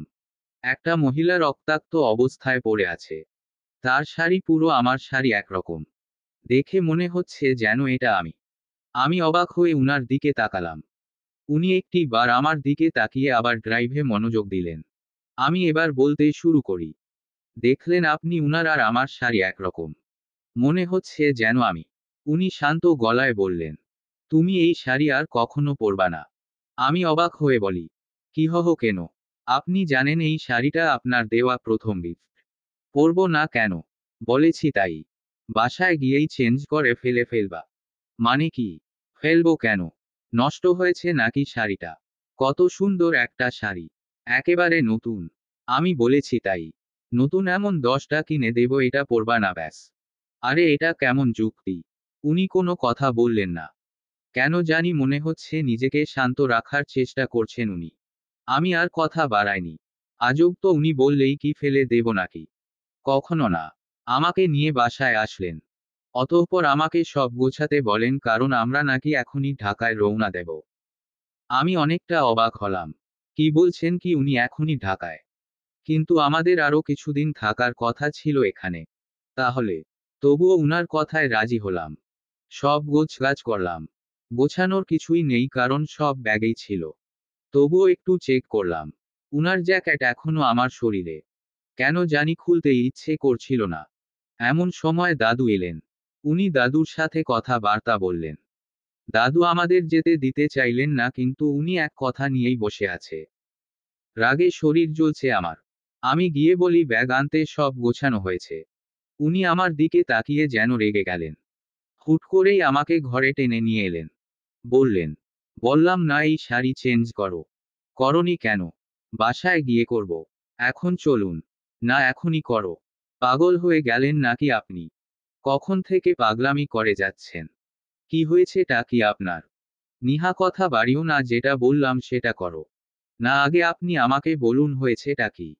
এত তাড়াহুড়ো কেন করছি আমরা? কারণটা কি? নিহা। কি নিহা? কিছু শুনবো না আমি। আমি যতক্ষণ না বলছেন কি হয়েছে আমি কিছু করব না ব্যাস। বলেই খাটে বসে পড়লাম। উনি আমার দিকে কেমন করে জানি তাকিয়ে রইলেন। অতঃপর চোখ সরিয়ে বেরিয়ে যেতে নিলেন। ঠিক তখন বলে উঠি, আপনি কি ওই মহিলাকে আমায় ভেবেছিলেন? আমার কথা শুনে উনি মুহূর্তেই থেমে গেলেন। আবারও ঘামতে শুরু করলেন। আমার দিকে তীক্ষ্ণ দৃষ্টিতে তাকিয়ে আছেন। আমি আবার বলি, কি হয়েছিল তখন? আপনি হঠাৎ এত উত্তেজিত কেন হলেন? উনি আমার কাছে এসে একটা দীর্ঘশ্বাস ছেড়ে বলেন, তখন কথা বলা শেষ করে একটা গাড়ির আওয়াজ পাই আমি। কি হয়েছে জানতে সেখানে গিয়ে দেখি একজন মহিলা রক্তাক্ত অবস্থায় পড়ে আছে। তার মুখ দেখা যাচ্ছে না, কিন্তু শাড়ি তোমার মতো। খানিকক্ষণ জন্য মনে হলো এটা তুমি। আমি কিছুক্ষণ ঠাই সেখানে দাঁড়িয়ে রইলাম। আমার কাছে লাগছিল যেন সবকিছু ধমকে গেছে। সময়টা যেন ওখানেই শেষ। নিস্তব্ধ হয়েছিলাম। হঠাৎ কেউ এসে উনার মুখ ঘুরালেন। তখন বুঝলাম ওটা তুমি না। কি খুশি হয়েছিলাম বোঝাতে পারবো না। হুট করেই মনে পড়ল আমার কাছে তুমি নেই। পাগলের মতো খুঁজতে থাকলাম তোমাকে। অনেক খোঁজাখুঁজির পর যখন তোমাকে পেলাম তখনও বিশ্বাস হচ্ছিল না। মনে হচ্ছিল মনের ভুল। আমি অবাক হয়ে তাকিয়ে আছি, উনি কপাল কুঁচকে তাকিয়ে আছে। বিশ্বাসই হচ্ছিল না আমার উনি আমাকে এরকম ভাবে খুঁজছিলেন। আমি দাঁড়িয়ে বলি, সত্যি আপনি এমন ভাবে খুঁজছিলেন আমায়? উনি এবার আমার কান মুলে দেয়। আমি চিৎকার করে উঠি, আম্মু! কি করছেন? ব্যথা লাগছে তো? লাগুক। মজা নিচ্ছ তুমি? জানো কি কষ্ট হয়েছিল আমার? মুখ ভেঙচি দিয়ে বলি, মজা কেন নেব? আমার সত্যিই বিশ্বাস হচ্ছে না আপনি আমায় খুঁজছিলেন। না হলে নাই। একটা কথা কি জানো, সব দোষ তোমার। আমার সাথে না থেকে একা একা ঘুরেছো কেন? বেশ করেছি। আপনাকে ছাড়া একা একা ঘুরতেই ভালো লাগছিল। ভালা লাগা বের করাচ্ছি। ঘুরাঘুরি বন্ধ, এখন বাসায় যাবা। এটাই পারবেন শুধু। ভালোই হতো আমি মরে গেলে। আপনার জ্বালানি সহ্য করতে হতো না। আমার কথায় উনি অসহায় ভাবে আমার দিকে তাকালেন। অতঃপর কিছু না বলে ব্যাগ নিয়ে বেরিয়ে গেলেন। আমি উনার পিছু পিছু গেলাম। দাদুকে বিদায় দিয়ে অবশেষে বের হলাম আমরা। উনি গাড়ি ড্রাইভ করছেন, আমি বসে আছি। দুজনের মাঝে নীরবতা। কেমন গম্ভীর হয়ে আছেন উনি। নীরবতা ভেঙ্গে বলি, কি হলো? কিছু বলছেন না যে? তুমি শাড়িটা চেঞ্জ করলে না? না, আরে রাখুন, ভাগ্যে যা আছে তাই হবে। শাড়ির জন্য কখনো কিছু হয় না, বুঝলেন? উনি আমার দিকে তাকিয়ে একটা দীর্ঘশ্বাস ফেললেন। আবার নীরবতা কাজ করল। আমি আবার বলে উঠি, আচ্ছা এই টপিক বাদ দিন, আমার কথা শুনুন। ঢাকা গিয়ে ইতি আর আকাশের কাজটা সেরে ফেলতে হবে। এত তাড়া কেন? আরে তাড়া দিতেই হবে। এই কয়েকদিন ভার্সিটিতে যায়নি, ইতি এতগুলো প্রশ্ন করবে, তার মুখ বন্ধ রাখতে হলে এই কাজটা করতে হবে। বলবে বরের সাথে ঘুরতে গেছি, তাহলে তো আমাকে ছাড়বেই না। জিজ্ঞেস করবে কোথায় গেলি, কি করলি, কি খেলি, বাপরে বাপ। আবার বলবে তোর বর কে দেখা। উনি আমার দিকে তাকিয়ে হেসে বলল, দেখিয়ে দিবা? কোনোমতে না। কেন?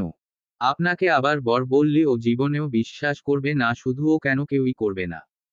তাহলে আমি বলবো, না থাক, বলার দরকার নেই। তোমার ইচ্ছা। রাতের মধ্যে বাসায় পৌঁছালাম আমরা। মা বাবা একটু অবাক হলেন, কারণ তাদের না জানিয়ে এসে পড়লাম। তারা বেশি কিছু জিজ্ঞেস করেনি, শুধু বলল ফ্রেশ হয়ে নিতে। অতঃপর ফ্রেশ হয়ে এসে সেখানকার গল্প করতে লাগলাম। রাতটা এভাবেই পার করে দিলাম। পরদিন খুব সাবধানে ভার্সিটিতে ঘোরাঘুরি করছি, তার কারণটা হলো ইতি। আজকে ইতি পেলেই আমার 12টা বাজাবে, আমি নিশ্চিত। চুপি চুপি হেঁটে ক্লাসরুমে যাচ্ছি, এমন সময় ইতি আমার সামনে এসে দাঁড়ালো। ওকে দেখে থতমত খেয়ে খেলাম। ইতি আমাকে দেখে বড় করে একটা সালাম দিল। অতঃপর বলতে লাগলো, খবর কি আপনার? মাঝে মাঝে যেন মনে হচ্ছে হাওয়ায় ভাসছেন। হাওয়ায় ভাসা যায়? চুপছে মৃ। তোরে নদীতে না মাইরা সাগরে ভাসামু। আছিলি কই এতদিন তুই? কেন তুই জানিস না শ্বশুর বাড়ি?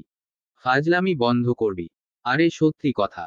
হঠাৎ আমার হাত থেকে ফোন নিয়ে। ফোনটা তো খুব সুন্দর। কে দিল তোর বর? হ্যাঁ, বার্থডে গিফট বলতে পারিস।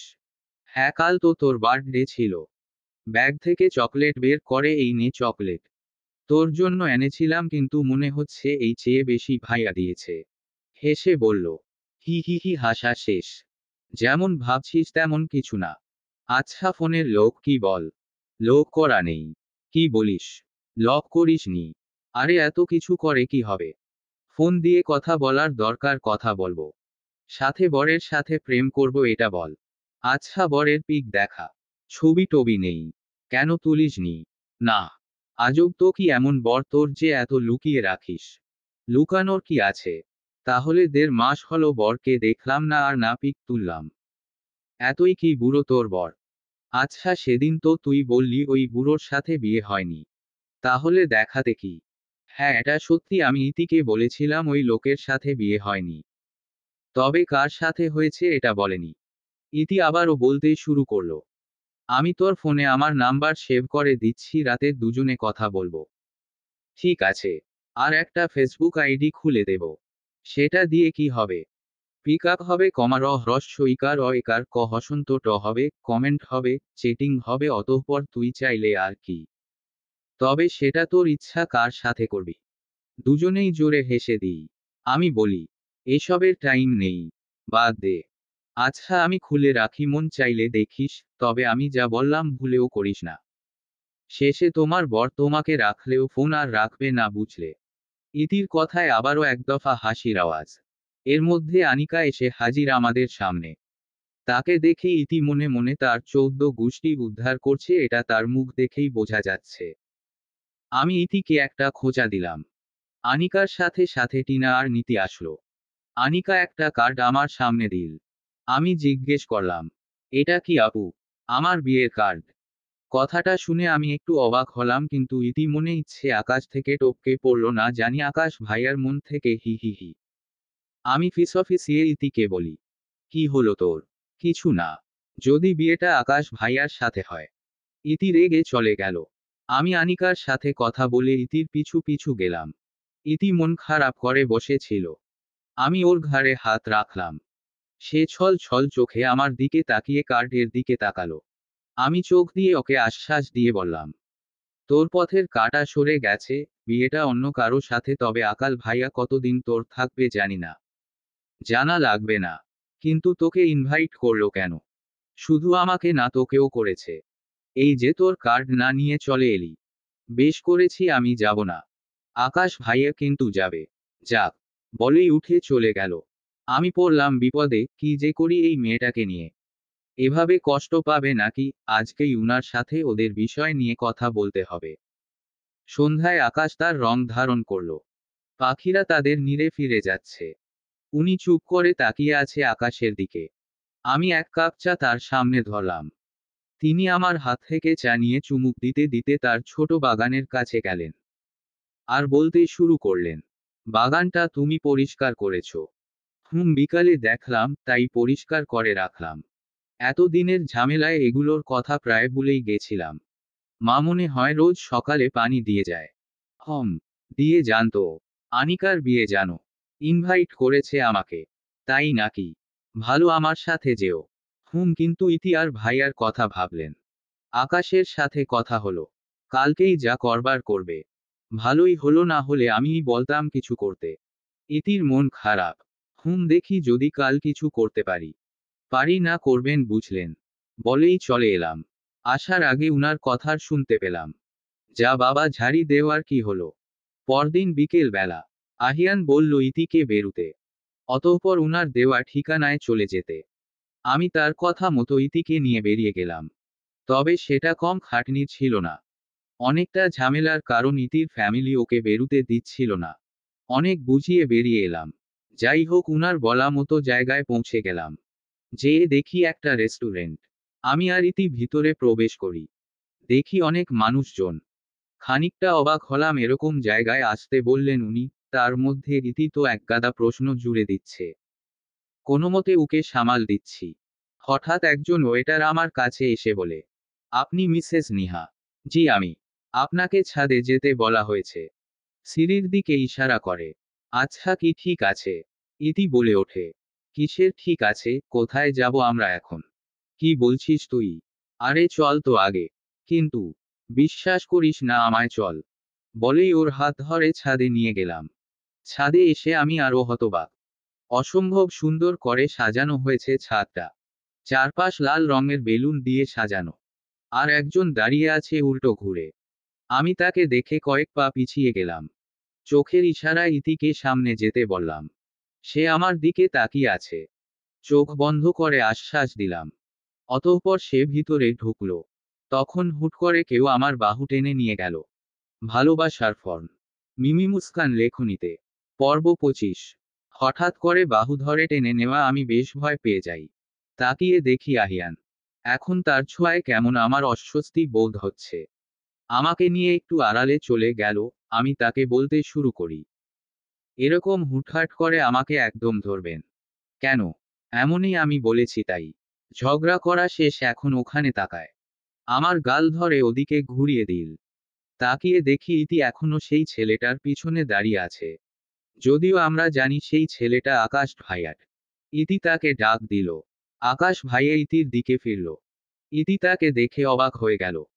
আমিও হলাম, কারণ আকাশ ভাইয়াকে সত্যিই অনেক সুন্দর লাগছিল। আমি আর আহিয়ান দুজনে উকি দিয়ে দেখছিলাম। উনি বললেন, কতক্ষণ এভাবে ওরা সুখদৃষ্টি করবে, তাড়াতাড়ি প্রপোজ করেই দিলে তো হয়। আপনি কি কখনো কাউকে ভালোবেসেছেন যে বুঝবেন? হ্যাঁ, তুমি তো পাকনি।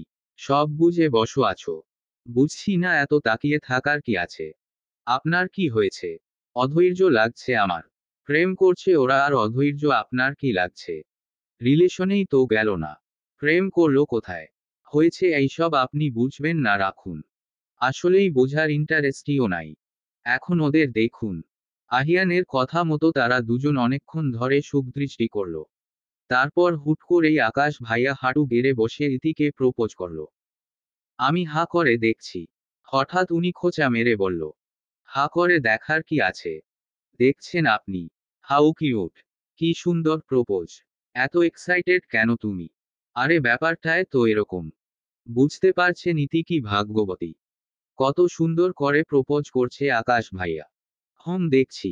আচ্ছা, আপনার আর বন্ধুরা কোথায়? ওরা আসেনি কেন? আকাশ ইতির ব্যাপারটা শুধু আমাকে বলেছে তাই। ওহ! আবার ওদের দিকে মনোযোগ দিলাম। আমার বান্ধবীরা একটু ধৈর্য নেই বলতে হবে।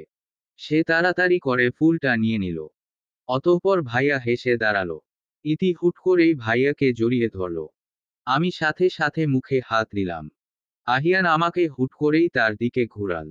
আমি ভ্রু কুঁচকে বলি, কি হলো? কিছু না। ওদিকে আর তাকিয়ে না। কেন? ওরা প্রেম করছে, এখন আর ওদের দেখা লাগবে না। না, আমি দেখব।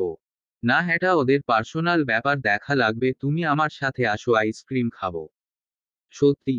হ্যাঁ, চলো। অতঃপর আমি আর উনি চলে এলাম আইসক্রিম খেতে। আমি একে একে 3টা আইসক্রিম খাওয়া শেষ করলাম, তখন তারা আসলেন।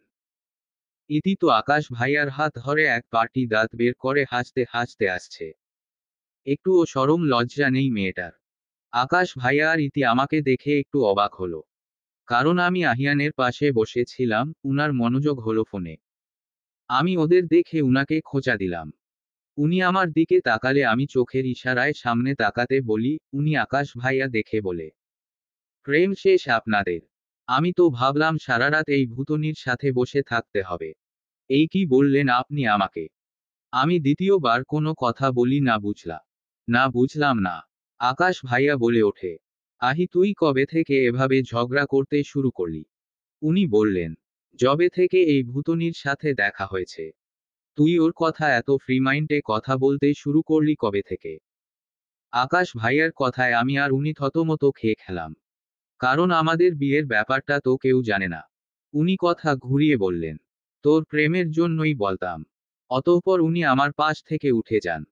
ইতি এসে আমার পাশে বসে। আর উনি আমার সামনে বসে, তার সাথে আকাশ ভাইয়া। হঠাৎ ইতি বলে ওঠে, নিহা, অনেক রাত হয়ে গেছে, আমরা এখন চলে যাই, না হলে তোর শাশুড়ি রাগ করতে পারেন। উনি বলে উঠে, আমার মা এত খারাপ না। উনার কথায় সবাই উনার দিকে তাকিয়ে আছে। আমি চোখ বড় বড় করে তাকিয়ে আছি। উনি বুঝতে পেরে বলেন, আরে আমি আমার কথা বলছি, মানে আমার দেরি হলে আমার মা কিছু বলবে না। আকাশ ভাইয়া বলে, এটা বলার কি আছে, আন্টি অনেক ভালো। উনি কখনো তোকে কিছু বলবে না, এটা আমরা জানি। কিন্তু ইতি তুমি ঠিক বলেছ। নিহার তো বিয়ে হয়ে গেছে। এখন তাহলে আমাদের যাওয়া উচিত। আমি বলি।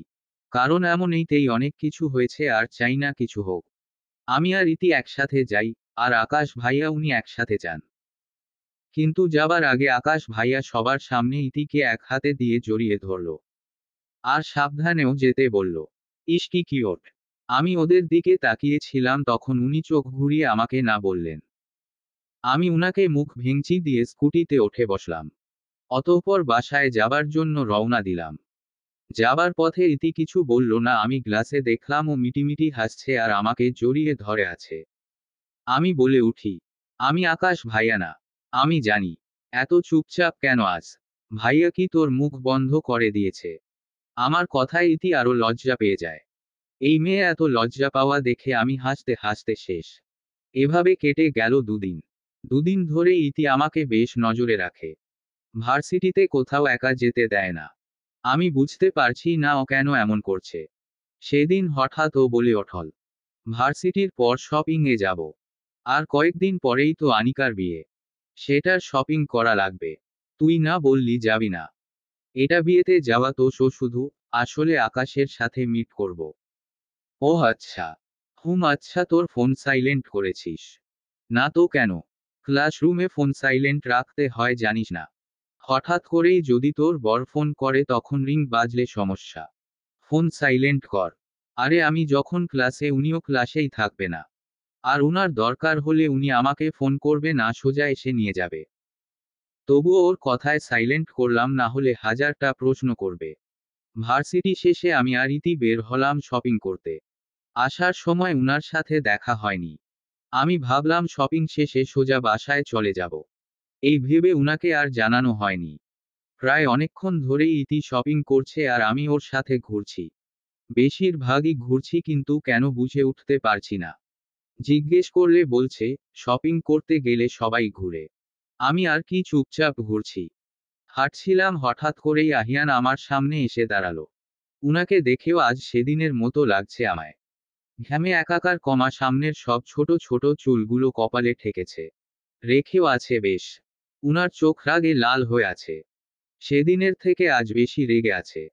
আমি উনাকে দেখে ভয়ে ইতির হাত চেপে ধরলাম। উনি দাঁতে দাঁত চেপে বলেন, ফোন কোথায় তোমার? আমি নিশ্চুপ। নিহা, ফোন কোথায় তোমার? আমি ভয় ভয় ব্যাগ থেকে ফোন বের করে উনাকে দিলাম।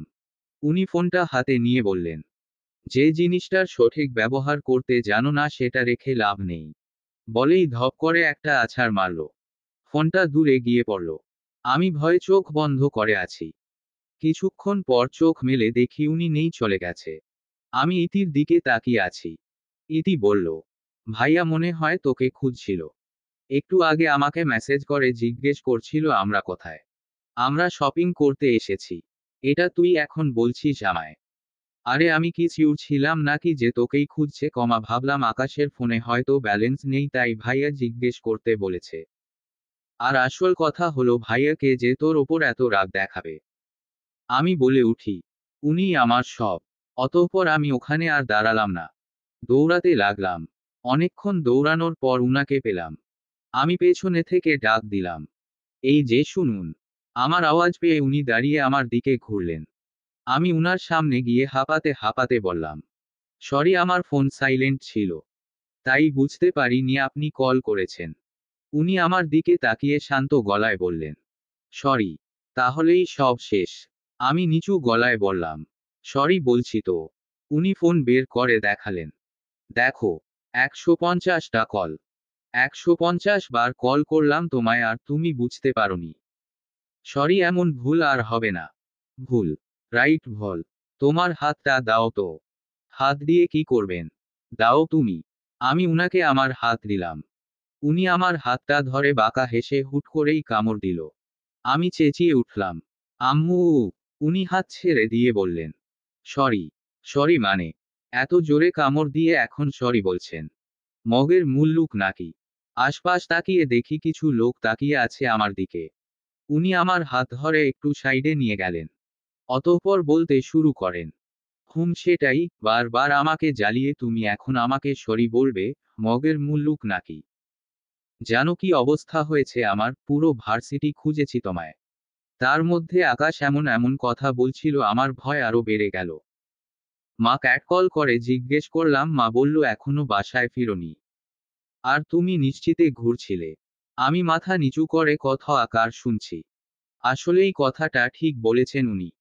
দোষ তো আমারই, আমি যদি এমন একটা কাজ না করতাম তাহলে এত টেনশন করতেন না উনি। কিন্তু হঠাৎ কামড়ের কথা মনে পড়ল। হাত জ্বলছে। আমি রেগে বলতে থাকি, তাই বলে এভাবে কামড় দিবেন আপনি আমায়? এটা কি ঠিক? উনি আমার হাত ধরে, এটাই তোমার শাস্তি। আর তোমাদের শাস্তি ঠিক করবে কে? হঠাৎ এমন কথা শুনে দুজনেই পিছু ঘুরলাম। তাকিয়ে দেখি আকাশ ভাইয়া আর ইতি দাঁড়িয়ে আছে। আমি ওদের থেকে একটা শুকনো ঢোক গিললাম। প্রায় আধ ঘন্টা হয়ে গেল, আমি খাটে বসে আছি। আমার পাশে বসে আছে আহিয়ান আর সামনে ইতি আর আকাশ ভাইয়া। তারা দুজনের দিকে আমি চোখ তুলে তাকাতে পাচ্ছি না, শুধু নিচের দিকে তাকিয়ে আছি। কিভাবে তাকাবো? ইতি যে অনেকটা কষ্ট পেয়েছে আমি জানি। কিন্তু আরেকজন, উনি তো এমন ভাবে বসে আছে যেন কিছু হয়নি। কতক্ষণ ধরে বসে ফোনের মধ্যে ঢুকে আছে।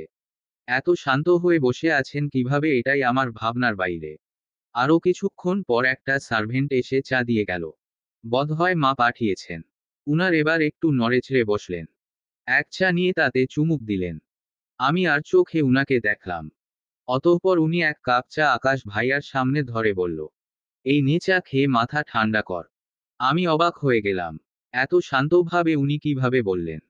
মনে হচ্ছে এতক্ষণ বসে শুধু ভাবলো কিভাবে কি বলবে। আকাশ ভাইয়া অশান্ত গলায় বললেন, চা খেয়ে মাথা ঠান্ডা হবে না? তাহলে ঘরে আছে, আমি নিয়ে আসব। আকাশ ভাইয়াও এইবার অবাক হলেন। কি বললেন বুঝতে পারলেন না। উনি আবারও বললেন, ওটা খেলে স্বর, ওটো ওকার ম একার ট হ্রস্ব ইকার ক, তোর মাথা ঠান্ডা। আর টেনশন হবে না। ভাইয়া বলে ওঠেন, শালা এত দিন ধরে আসতে চাইলাম, আনলি না। আর এখন এসব বলছিস? ইতি এতক্ষণ শান্তভাবেই সব শুনছিল। এখন বলে ওঠে, কেন আসতে? আকাশ ভাইয়া একটু থতমত খেয়ে যান। উনি এবার হেসে দেন। আকাশ ভাইয়া একটা শুকনো ঢোক গিলে বলে, আরে আড্ডা দিতে আসতাম। কিন্তু এই আহির বাদশা আসতে দিত না। বলতো আজ না অন্যদিন। শালা এটা বলেনি ঘরে বউ আছে তাই নিয়ে যেতে পারবো না। আমি লজ্জায় মাথা আবারও নিচু করে ফেললাম। ইস, আমার জন্য উনি কি না কি করেছেন। আমি তো এইসব কিছুই জানতাম না। আহিয়ান বলে উঠে, আরে এটা নিয়ে এত কথা বলার কি আছে, বিয়ে তো সবাই করে।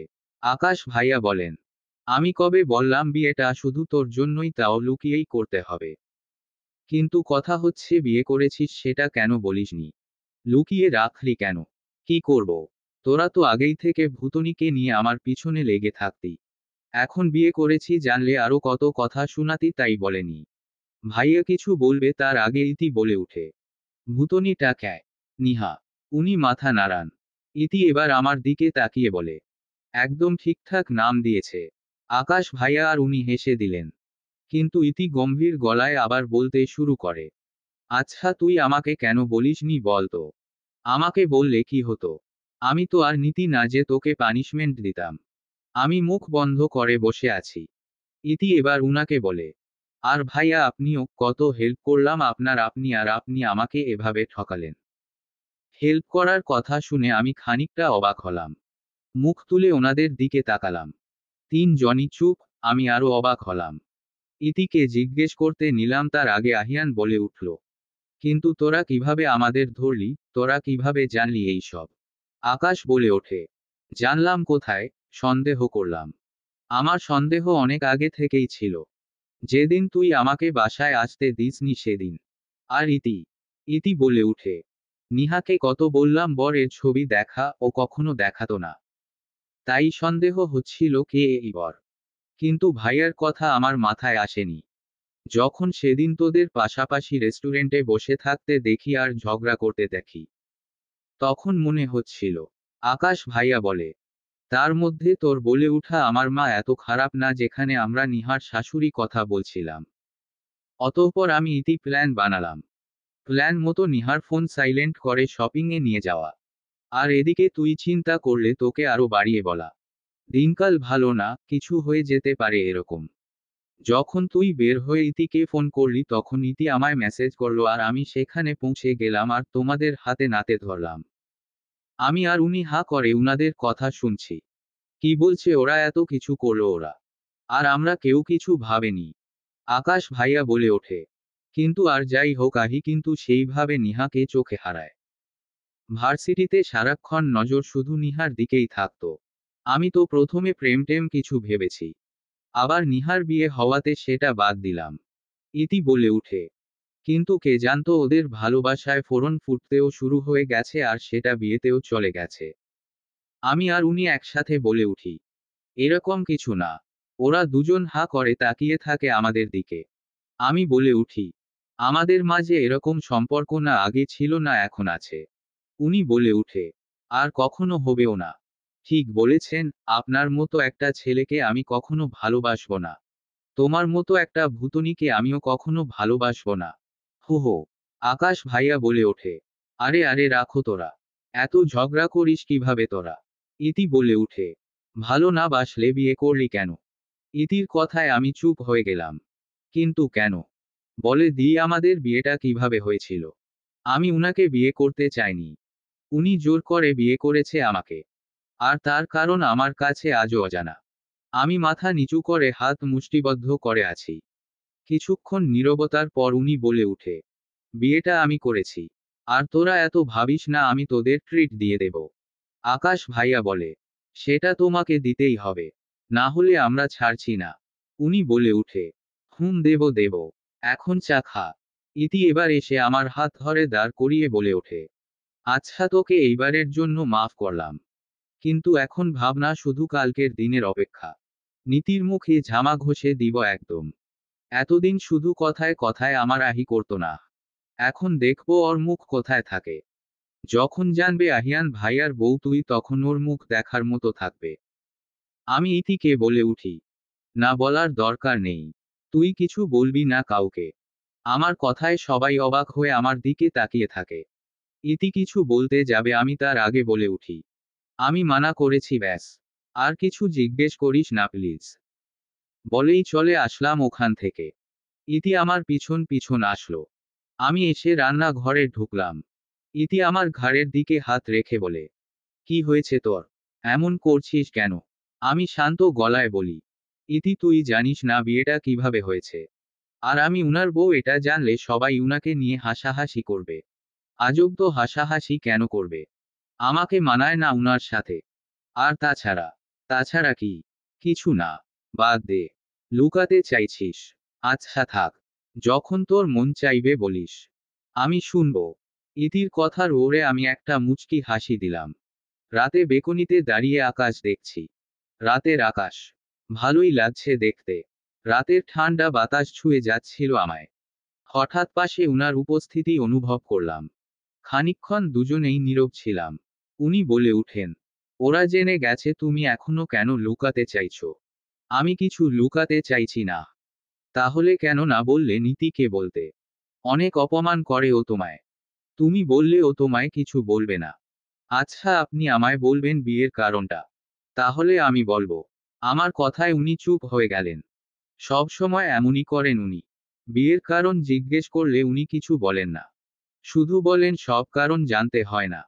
আজও তাই বলে চলে গেলেন। আমি ওখানেই নিস্তব্ধ হয়ে দাঁড়িয়ে রইলাম। পরদিন ভার্সিটিতে হুট করেই ইতি আমাকে টানতে টানতে কোথায় নিয়ে যেতে লাগলো। কিন্তু কোথায় সেটা বলছে না। খেয়াল করলাম ইতি আমাকে উনার কাছে নিয়ে যাচ্ছে। সেখানে উনার সব বন্ধুরাও আছে।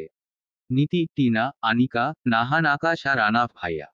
উনি মাঝখানে ফোন হাতে নিয়ে দাঁড়িয়ে আছে। ইতি আমাকে নিয়ে উনার পাশে দাঁড়ালো। সবাই অনেকটা অবাক। আকাশ ভাইয়া বলে উঠল, তো আমাদের ফ্রেন্ড সার্কেলের নতুন ফ্রেন্ড। নীতি বলে উঠল, হাই নিহা, ওয়েলকাম আমাদের ফ্রেন্ড সার্কেলে তোমাকে। আমি খানিকটা অবাক হলাম। বিয়ের কথা বলবো না এভাবে ফাঁসালো আমাকে ইতি। ইতি দাঁত বের করে হাসছে। টিনা বলে উঠে, একজন ফ্রেন্ড আরেকজন ভাবি, তাই না? ইতি বলে উঠে, আমি তোমার ছোট নাম ধরে ডাকলেই হবে। আনিকা বলে ওঠে, তা ঠিক আছে। কিন্তু আকাশের পছন্দ দেখে আমি আসলেই অবাক। ইতি হেসে বলে উঠে, কি বলো এতটুকুতেই অবাক? এর বেশি কিছু হলে তো মেনে নিতে পারবে না দেখা যাচ্ছে। নীতি বলল, মানে? ইতি বলে উঠে, না কিছু না। এমনই বললাম আর কি। আমি বলে উঠি, আচ্ছা আমরা যাই আমাদের ক্লাস আছে। ইতি চল। বলেই সেখান থেকে ইতিকে নিয়ে আসলাম। আসবার আগে উনার দিকে একবার তাকালাম। কিন্তু উনার চোখ ফোনের দিকে। কয়েকদিন পর ঘরে কোলে বালিশ নিয়ে সোফায় বসে আছি। পাশেই একটা নতুন ফোন, কাল কিনে দিয়েছেন উনি। ইতি ফোনে কি জানি ঘাটাঘাটি করলো। জানি না আমি। আমার ভাবনা গত কালকের ঘটনা নিয়ে। প্রায় এই কয়েকদিন আমি ভার্সিটিতে উনার সাথে থাকি। নীতি আর ওর বন্ধুরা ব্যাপারটা ভালোভাবে নেয় না দেখেই বোঝা যাচ্ছে না, কিন্তু কিছু বলছেও না। যাই হোক এতে আমার কি। কিন্তু গতকাল আমরা সবাই মিলে রেস্টুরেন্টে গিয়েছিলাম। আমি এক পাশেই দাঁড়িয়েছিলাম। সবাই বসছিল একে একে। ইতি আমাকে টেনে এক পাশে বসাল। আর উনিও এসে আমার পাশে বসলেন। আমি তো বোকার মতো সবার মুখ দেখতে লাগলাম। শুধু তাই। খাবার মুখে লেখেছিল বলে টিস্যু দিয়ে পরিষ্কার করে দিয়েছে। তবে সেটা আমার কাছে খুব মজা লাগছিল। কারণ নীতির মুখটা দেখার মতো ছিল। মনে মনে হাসতে থাকি। নীতির সামনে উনি আমাকে কেয়ার করলে ভালোই লাগে, তবে জানি নীতি শুধু সুযোগ খোঁজার অপেক্ষায় আছে। যখন আমাকে একা পাবে সব অসুল নেব। এসব ভাবতে থাকি তখন কেউ আমার হাত ধরে টান দেওয়ায় আমার ভাবনায় ছেদ ঘটে। তাকিয়ে দেখি উনি খুব ব্যস্ত মনে হচ্ছে উনাকে। এসেই আমার হাত ধরে বলল, তাড়াতাড়ি উঠো, শপিং এ যেতে হবে। অবাক হয়, আপনি এখন এভাবে হঠাৎ করে কোথা থেকে আসলেন? আর আসলেন তো আসলেন, এত তাড়াহুড়ো কেন করছেন? আরে করছি কি আর সাথে? আনিকার বাবা আনিকার বিয়ের শোকে অসুস্থ। সব দেখাশোনার দায়িত্ব দিয়েছে আমাকে। আমি নাও করতে পারছি না। যাই হোক, পরশু গায়ে হলুদ। তোমার কেনাকাটা করার কিছু নেই। আমি কাল কোনোমতে যেতে পারবো না, অনেক কাজ আছে আমার। তাই বলছি এখন চলো। আচ্ছা সমস্যা নেই, আমি ইতির সাথে চলে যাব। আমার শপিং করতে হবে, চলো। বললেই হতো আপনার শপিং করবেন। এত ভালো মানুষই দেখান কেন সব সময়? তুমি ভূতনি তাই। ওঠো না, দেরি হচ্ছে। আরে বাবা এত তাড়া দিচ্ছেন কেন? অতঃপর আমি উঠে আয়নার সামনে দাঁড়াতে গেলাম, হঠাৎ উনি আমাকে ঘুরিয়ে দুহাত আমার গালে রেখে, তোমাকে বেশ সুন্দর লাগছে, এখন আর আয়না দেখা লাগবে না, চলো। মেয়েরা আয়নায় দেখলে আর উঠতে চায় না। কি হহ। কিন্তু উনি আমার কথা না শুনে আমাকে টানতে টানতে নিচে নিয়ে গেলেন। আমার কোনো কথাই শুনছেন না। গাড়ির কাছে আসতে আমি কোনোমতে হাত ছাড়িয়ে বললাম, আরে দাঁড়ান দাঁড়ান, কি করছেন? আমার চুল সব এলোমেলো হয়ে আছে। আরে নেই। অনেক সুন্দর লাগছে তোমাকে। পুরোই ভূতনি ভূতনি। ধুর। 2 মিনিট দাঁড়ান, আমি আসছি। চলে আসতে নিলাম। উনি আবারও আমার হাত ধরে বললেন, সত্যি অনেক সুন্দর লাগছে। যেও না প্লিজ। আরে শুধু 2 মিনিট। যাবো আর আসবো। আমাকে নিজের কাছে টেনে। নিজেকে দেখবে তো শুধু। দাঁড়াও। উনি নিজের সানগ্লাস বের করে নিজের চোখে দিয়ে বলল, দেখো অনেক সুন্দর লাগছে তোমায়। অনেক সুইট, অনেক কিউট। এখন চলো। বলেই আমাকে টেনে গাড়িতে বসিয়ে দিল। উনার এসব কাণ্ড দেখে খুব হাসি পাচ্ছিল আমার। মিটিমিটি হাসছিলাম আমি।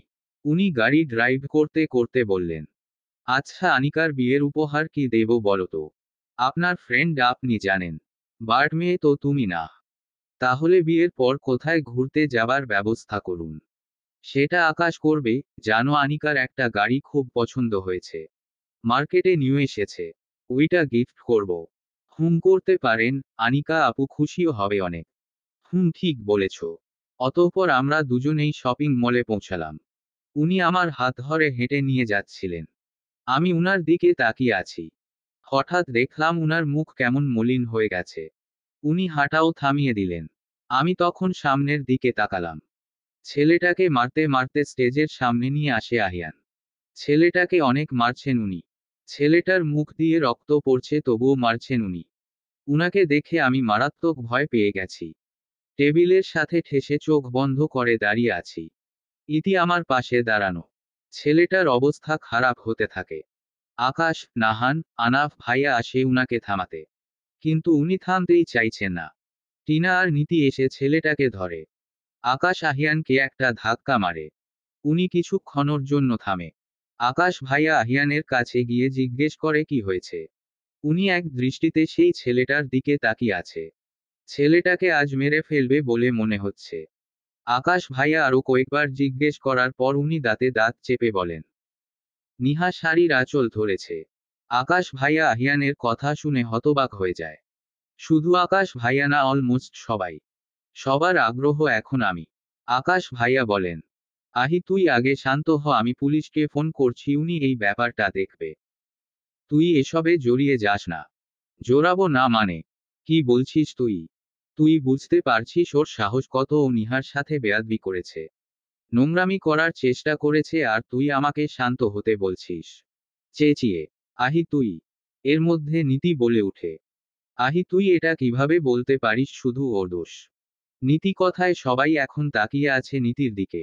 এমনকি আমিও। আহিয়ান তাকিয়ে আছে নীতির দিকে। আকাশ ভাইয়া বলে ওঠে, নীতি তুই কি বলছিস? নীতি রেগে আহিয়ানের সামনে এসে দাঁড়িয়ে বলে, ভুল কিছু বললাম? বল আমায়। একটা ছেলে একটা মেয়ের কাছে তখনই যেতে পারে যখন মেয়েটা যেতে দেয়, তাই নয় কি? উনি শান্ত গলায় বললেন, নীতি যা জানিস না সেই ব্যাপারে কথা বলিস না। নীতি বলতে শুরু করে, ও আচ্ছা। তাহলে তুই বলতে আমি অন্ধ? ইনফেক্ট আমরা সবাই অন্ধ, তাই কি? আচ্ছা একটা কথা বল, নিহা তো বিবাহিত। তাহলে ওর হাজবেন্ড কোথায়? সব সময় তো দেখি তোর সাথে চিপকে থাকে, এমনকি একটু আগে তোর সাথে কিভাবে নাচছিল তাও সবাই দেখেছে। তাহলে এই ছেলেটাকে যে ও নিজে উসিলায় নিয়ে যায়নি, তুই বলতে পারবি আমায় সেটা? বল। আহি একটা চরিত্রহীন মেয়ের পাশে তুই এভাবে দাঁড়ালি কিভাবে বল? ওর কি আদৌ বিয়ে হয়েছে কি না এতে আমার অনেক সন্দেহ আছে। আর এছাড়াও এই মেয়ের চরিত্র নিয়ে আমার আগে থেকেই অনেক সন্দেহ ছিল। আমি বলছি আহি, এই মেয়ে তোকে ফাঁসাচ্ছে আর কিছু না। তোকে ভুলভাল বুঝিয়ে ওকে মার খাইয়েছে ব্যাস। নীতি কথা শুনে সবাই থমকে আছে। আহিয়ান চুপ হয়ে আছে। আমার চোখে পানি আর থামছে না। আমি এক পাশে দাঁড়িয়ে কেঁদেই যাচ্ছি। সবাই তাকিয়ে আছে আমার দিকে। সবাই আমাকে নিয়ে কথা বলাবলি করছে। ইতি কিছু বলতে চাইলে নীতি তাকে থামিয়ে আবার বলতে থাকে, ইতি প্লিজ তুমি কিছু বলো না। তুমি তোমার ফ্রেন্ডের সাপোর্ট টানবে এটা আমরা সবাই জানি। কিন্তু আহি তুই তুই কেন এই মেয়ের সাপোর্ট করিস বল? কি হয় এই মেয়ে তোর? চিনিস তো এই কয়েকদিন এর মধ্যে এই মেয়ে তোর মাথায় কি ঢুকালো যে এই মেয়ের প্রতি তোর এত টান বল? কি হয় এই মেয়ে তোর? আকাশ ভাইয়া বলে, নীতি বন্ধ কর এখন। অনেক বলেছিস। অনেক বলেছি কমা, হ্যাঁ তা তো বলেছি। বলবো না কেন বল। এই মেয়েটা কি বাকি রেখেছে বলতে? আহিয়ান শান্ত গলায় বলে উঠে। নীতি এই মেয়ে বলা বন্ধ কর। আহি তুই আবার এই মেয়ের সাপোর্ট টানছিস? হ্যাঁ টানছি। কিন্তু কেন? কি হয় এই মেয়ে তোর? হুট করেই আহিয়ান এসে আমার হাত ধরে নীতির সামনে নিয়ে যায়। অতঃপর সবার সামনে আমার গালে হাত রেখে চোখের পানি মুছিয়ে দেন। আমি অবাক চোখে তাকিয়ে আছি উনার দিকে। উনি চোখের ইশারায় আশ্বাস। সবাই অবাক চোখে তাকিয়ে আছে। নীতি কিছু বলতে যাবে তখন আহিয়ান বলে উঠে। এই মেয়েটা নাও, ওর নাম নিহারিকা, নিহা আহিয়ান চৌধুরী। নীতি বলে উঠে। আহি। নীতির সাথে সাথে সবাই অবাক। আহিয়ান আমার হাত শক্ত করে ধরে নীতির সামনে দাঁড়িয়ে বলে। ঠিক শুনেছিস, নিহারিকা নিহা আহিয়ান চৌধুরী, মানে আমার বিবাহিত বউ। আমার বউ বলেই ওর সাপোর্ট করি আমি, সব সময় ওর পাশে থাকি। তুই বললি না হাজবেন্ডের উচিত পাশে থাকা, তাই আমি থাকি ওর পাশে।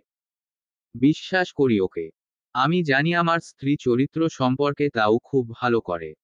এই সম্পর্কে তোর থেকে আমাকে জানাতে হবে না। Is that clear? আমি একবার নীতির দিকে তাকালাম। ওর চোখে পানি ছল ছল করছিল। পরে যেতে নিচ্ছিল তখন টিনা এসে নীতিকে ধরল। টিনা বলে উঠে। আহি তুই এটা কিভাবে করতে পারিস? এই মেয়েটাকে তুই কিভাবে বিয়ে করতে পারিস? আহিয়ান শান্ত গলায় বলে। ওর নাম কিছুক্ষণ আগেই আমি বলেছি। এত তাড়াতাড়ি ভুলার কথা নয়। যাই হোক, এখানে থাকার আর কোনো ইচ্ছা নেই আমার। নিহা চলো। বলেই আমার হাত ধরে নিয়ে যেতে লাগলেন। আকাশ ভাইয়া আর ইতি আসছিল আমাদের পিছু পিছু। আনিকা এসে আহিয়ানের সামনে দাঁড়ায়। আনিকা বলে ওঠে। এভাবে চলে যাবি? আহি আজ আমার গায়ে হলুদ, তুই চলে যাবি এভাবে? আহিয়ান আমার হাত ছেড়ে কিঞ্চিত হেসে আনিকার গালে হাত রেখে বলে। আজ তোর গায়ে হলুদ খুব এনজয় করে হুম। বলেই আমার হাত ধরে উনি বের হয়ে আসে। আনিকা বেশ কয়েকবার ডাকে কিন্তু উনি পিছনে ফিরে তাকান না। আকাশ ভাইয়া আর ইতিকে ওখানে থাকতে বলে গাড়িতে আমাকে উঠিয়ে দেন। আমি গাড়িতে বসে কাঁদছিলাম কিন্তু উনি ধমক দেওয়ায় চুপ হয়ে গেলাম। কোনো কথা হয়নি গাড়িতে। উনি আমাকে নিয়ে সোজা বাড়িতে চলে আসেন। গাড়ি থেকে নেমে আমার হাত ধরে রুমে নিয়ে এসে বলে, চেঞ্জ করে ফ্রেশ হয়ে নাও আমি আসছি, বলেই বাইরে চলে যান। আমি চুপচাপ চেঞ্জ করে বেকনিতে এসে দাঁড়াই। আমার খোলা চুলগুলো বাতাসে উড়ছে। চোখ বন্ধ করতেই নীতি প্রত্যেকটা কথা আমার কানে বাজছিল। চোখ থেকেই আনমনেই পানি পড়তে থাকে। হঠাৎ উনি বলে উঠে। তোমার চোখের পানির কি দাম নেই, যখন তখন কেঁদে দাও। চুপ করবেন আপনি? আমার সামনে চায়ের কাপ দিয়ে। আচ্ছা নাও চা খাও। কেঁদে কেঁদে এতক্ষণে তোমার মাথা ব্যথা শুরু হয়ে গেছে। চা খেলে দেখবে মাথা ব্যথা কমবে। আমি চায়ের কাপ নিয়ে চা খেতে থাকি। আমার পাশে উনি দাঁড়িয়ে চা খাচ্ছে। দুজনেই নিশ্চুপ। অতঃপর আমি দোলনায় বসে পড়ি। সেখানে বসে বসে আকাশের দিকে তাকিয়ে থাকি। কোন সময় ঘুমিয়ে পড়ি জানি না। সকাল ঘুম থেকে উঠে দেখি আমি এখনো দোলনায় বসে আছি। আমার পাশে আহিয়ান। মনে হচ্ছে আমি আর উনি সারা রাত এখানে এভাবে বসেই ঘুমিয়েছিলাম। আমি ঘুম ঘুম চোখে উনাকে দেখতে থাকি। মনে পড়ে কালকে উনার প্রত্যেকটা কথা। সবার সামনে আমাকে নিজের স্ত্রী বলে পরিচয় দিয়েছেন তিনি। আমাকে নিজের স্ত্রী সম্মান দিয়েছে। কখনো ভাবিনি এভাবে সত্যিটা সামনে আসবে। কিন্তু আনিকা আপুর জন্য খারাপ লাগছে। আমার জন্য উনার গায়ে হলুদের অনুষ্ঠান নষ্ট হয়ে গেল। সবকিছু ভেবে একটা দীর্ঘশ্বাস ফেললাম। সোফায় বসে আছি আর আমার পাশে বসে আছেন উনি। কি আমার শাড়ির আঁচল নিয়ে গুতাগুতি করছে। আমার সামনে বসে আছে নীতি, টিনা, সেই ছেলেটা তবে হাতে মুখে ব্যান্ডেজ করা, ইতি, আকাশ কমা সরানো আকার ফ আর নাহান ভাইয়া। সবাই এসেছে উনাকে নিতে আনিকা প্র বিয়েতে। কিন্তু উনি কিছু বলছেন, চুপচাপ বসে আছে। ওদের যে বিরক্ত লাগছে সেটা আমি নিজেকে দেখেই বুঝতে পারছি। প্রায় অনেকক্ষণ এভাবে বসে থাকার পর সেই ছেলেটা, টিনা আর নীতি আমায় সরি বলল। মনে মনে অনেক খুশি লাগছিল কিন্তু আমি কিছুই বলিনি। কারণ উনি আগে থেকে বলে দিয়েছে কিছু বলতে না আমায়। এক পর্যায়ে নীতি বলে উঠে। আহি সরি বললাম তো। এখনো রেগে থাকবি? মেয়েটা বসে আছে, আজ ওর বিয়ে, চল এখন। নাহান ভাইয়া বলে ওঠে। কতক্ষণ বসে থাকবি এভাবে শাড়ির আঁচল ধরে? উনি এবার বলে উঠে। বউ আমার যতক্ষণ ইচ্ছা ওর শাড়ির আঁচল ধরে বসে থাকবো। আমি উনাকে ফিসফিসিয়ে বললাম। মা আসবে এখন, শাড়িটা ছাড়ুন এখন। চুপ হয়ে বসে থাকো। কথা বলো না। আকাল ভাইয়া বলে ওঠে। আহি চল এখন। আমি যাব না। কেন যাবি না? সবাই পাশে তাকিয়ে দেখে মা দাঁড়িয়ে আছেন। মা আবার বলতে শুরু করেন। বন্ধুদের মধ্যে ঝগড়া হবে এটা স্বাভাবিক, তাই বলে তুই এমন কেন করবি? সবাই তোকে নিতে এসেছে আর তুই যাবি না বলছিস। মা তুমি জানো না কি হয়েছে? জানতে চাইও না, তোদের বন্ধুদের ব্যাপার তোরা বোঝ, কিন্তু তাই বলে মেহমানদের এভাবে অপমান করবি? মেহমান কারা আবার? ইতি বলে উঠে। এই যে ভাইয়া আমরা। আমি বলে উঠে। মা আমিও অনেক বলেছি, আপনি এখন বলুন। নিহাও বলেছে, তারপর ও কেন বসে আছিস? ওঠ বলছি যা। মা। আহি আমি কি বললাম? যাচ্ছি। বলে আমার শাড়ির আঁচল ফেলে রুমে গেলেন। রুমে গিয়ে আমাকে ডাকতে শুরু করলেন। সামনে তাকিয়ে দেখি নীতিরা বাদে সবাই মুখ টিপে হাসছে। মা ওখান থেকে চলে গেছেন। আমি মাথা নিচু করে উনার কাছে গেলাম। সেদিনের মতো আজও পুরো রুমের অবস্থা খারাপ, এখানে ওখানে জামা কাপড় ছিটিয়ে পড়ে আছে। একটু আগে বলল যাবে না আর এখন ঘরের এই অবস্থা। আমি উনার দিকে তাকিয়ে আছি। উনি আমাকে বললেন, পাঞ্জাবি কোথায়? খুঁজে পাচ্ছি না। তাই বলে ঘরের এমন অবস্থা করবেন? আমাকে জিজ্ঞেস করলেই তো হতো। এই যে জিজ্ঞেস করলাম বলো এখন। ওই যে টেবিলে আমি গুছিয়ে রেখেছি। আচ্ছা তুমি রেডি হয়ে নাও, এসব সার্ভেন্ট এসে গোছাবে বুঝলে। হম। আমরা তৈরি হয়ে দুজনে একসাথে নিচে নামলাম। উনি লাল রঙের পাঞ্জাবি পরা আর আমি লাল রঙের একটা শাড়ি। সবাই তাকিয়ে আছে আমাদের দিকে। ইতি বলে উঠে। একদম পারফেক্ট জুটি লাগছে দুজনকে। ইতি কথাটা নীতিকে শুনিয়ে বলেছে, এটা আর কেউ না বুঝুক, আমি বুঝেছি। নীতিরা আর দাঁড়িয়ে না থেকে বের হয়ে যায়। আকাশ ভাইয়া আমাদের দেখে খানিকটা প্রশংসা করলেন। অতঃপর সবাই গাড়িতে উঠলাম। আমি আর উনি উনার গাড়িতে, বাকিরা তাদের নিজ নিজ গাড়িতে। বিয়ের বাড়িতে যাবার পর সবাই গাড়ি থেকে নেমে গেছে, আমি নামতে যাব হুট করেই উনি আমার হাত ধরে বলে, আমার কথা আগে শুনো, এরপর যাবে। কি কথা? একা একা কোথায় যাবে না, সব সময় আমার সাথে থাকবে, আমার হাত ছেড়ে হাঁটবে না বুঝলে। একটা কাজ করুন, আমার শাড়ির টাচলটা নিজের হাতে বেঁধে নিন। তাহলে আপনার সাথে থাকবো সব সময়। হ্যাঁ এটা ভালো বলেছে। দেখি তোমার শাড়ি। রাখুন তো। বিয়ে বাড়ি আমি হারিয়ে কোথায় যাব আজব। এত বলার কি আছে? রেগে গাড়ি থেকে নেমে গেলাম। উনিও বের হয়ে বললেন, যা বলেছি সব যেন মনে থাকে। অতঃপর আমার হাত ধরে ভিতরে ঢুকেন। সবাই আমাদের এমন ভাবে দেখছে যেন ভিন গ্রহের কোনো প্রাণী আমরা। আনিকা উনাকে দেখে অনেক খুশি হলো। সে স্টেজ থেকে আহির কাছে আসল। অতঃপর আমার কাছে এসে আমাকে জড়িয়ে ধরল। সরি ও বলল। যাই হোক, খুব ভালো মতো বিয়ে সম্পন্ন হলো। নীতিকে মাঝে মাঝে দেখলাম কিভাবে রেগে আমার দিকে তাকাতে। আমার জন্য এটা স্বাভাবিক, কারণ নীতি এটা সহজে মেনে নিবে না এটা আমি জানি। কিন্তু উনি আমাকে কোথাও একা ছাড়লেন। পুরো বিয়ে বাড়িতে আমার হাত ধরেছিলেন। ইতি আর আকাশ ভাইয়া এটা নিয়ে কম মজা করেনি, তবুও উনি আমার হাত ছাড়েনি। আনিকার মা আমাকে অনেক আদর করলেন যখন জানলেন আমি আহিয়ানের স্ত্রী। তিনি আহিয়ানকে অনেক আদর করেন বিধায় আমাকেও কম করলেন না। বেশিরভাগ মানুষই শুধু আমাকে দেখতে লাগলো। অনেকে বলাবলি করতে লাগলো, বিয়ে ব্যাপারে তারা কিছু জানলো না, এটা কেমন বিয়ে, কেন কেউ কি বুঝতে পারলো না, এরকম নানা ধরনের কথা। সত্যিই মানুষের কাজ শুধু অন্যের সমালোচনা করা। এখন সে যতই ব্যস্ত হোক না কেন, সেই সমালোচনার মজা কেউ ছাড়তে চায় না। কি যে পায় এইসবে আমি বুঝি না। আনিকাকে বিদায় দিয়ে আমরা বাড়িতে আসলাম। আসতে আসতে অনেক রাত হলো, আর খুব ক্লান্ত হয়ে পড়লাম। আমি কোন কাজ করিনি বটে, তবুও সেখানকার মানুষের বক বক শুনে আমি অনেক ক্লান্ত। তারা কিভাবে যে এত কথা বলতে পারে এটা ভাবতেও আমারা অবাক লাগে। যাই হোক, উনার কোনো খবর জানি না। আমি এসেই চেঞ্জ না করে ঘুমিয়ে পড়লাম। সকালে কারো চেঁচামেচিতে ঘুম ভাঙল। ঘুম থেকে উঠে দেখি প্রায় অনেক বেলা হয়ে গেছে। এতক্ষণ কিভাবে ঘুমালাম, পাশে তাকিয়ে দেখি উনি নেই। তার মানে উনি উঠে গেছেন কিন্তু আমাকে উঠায়নি। এটা কি হলো, আমাকে ডাক দিল না কেন? কিন্তু এত জোরে জোরে কথা বলছিল কে? আমি উঠে ফ্রেশ হয়ে বাইরে আসলাম। নিচে তাকিয়ে দেখি বসার ঘরে কেউ বসে আছে। একজন মহিলা, সে এত জোরে জোরে কথা বলছে। কিন্তু কেউ নেই। মা আমাকে দেখে নিচে আসতে বললেন।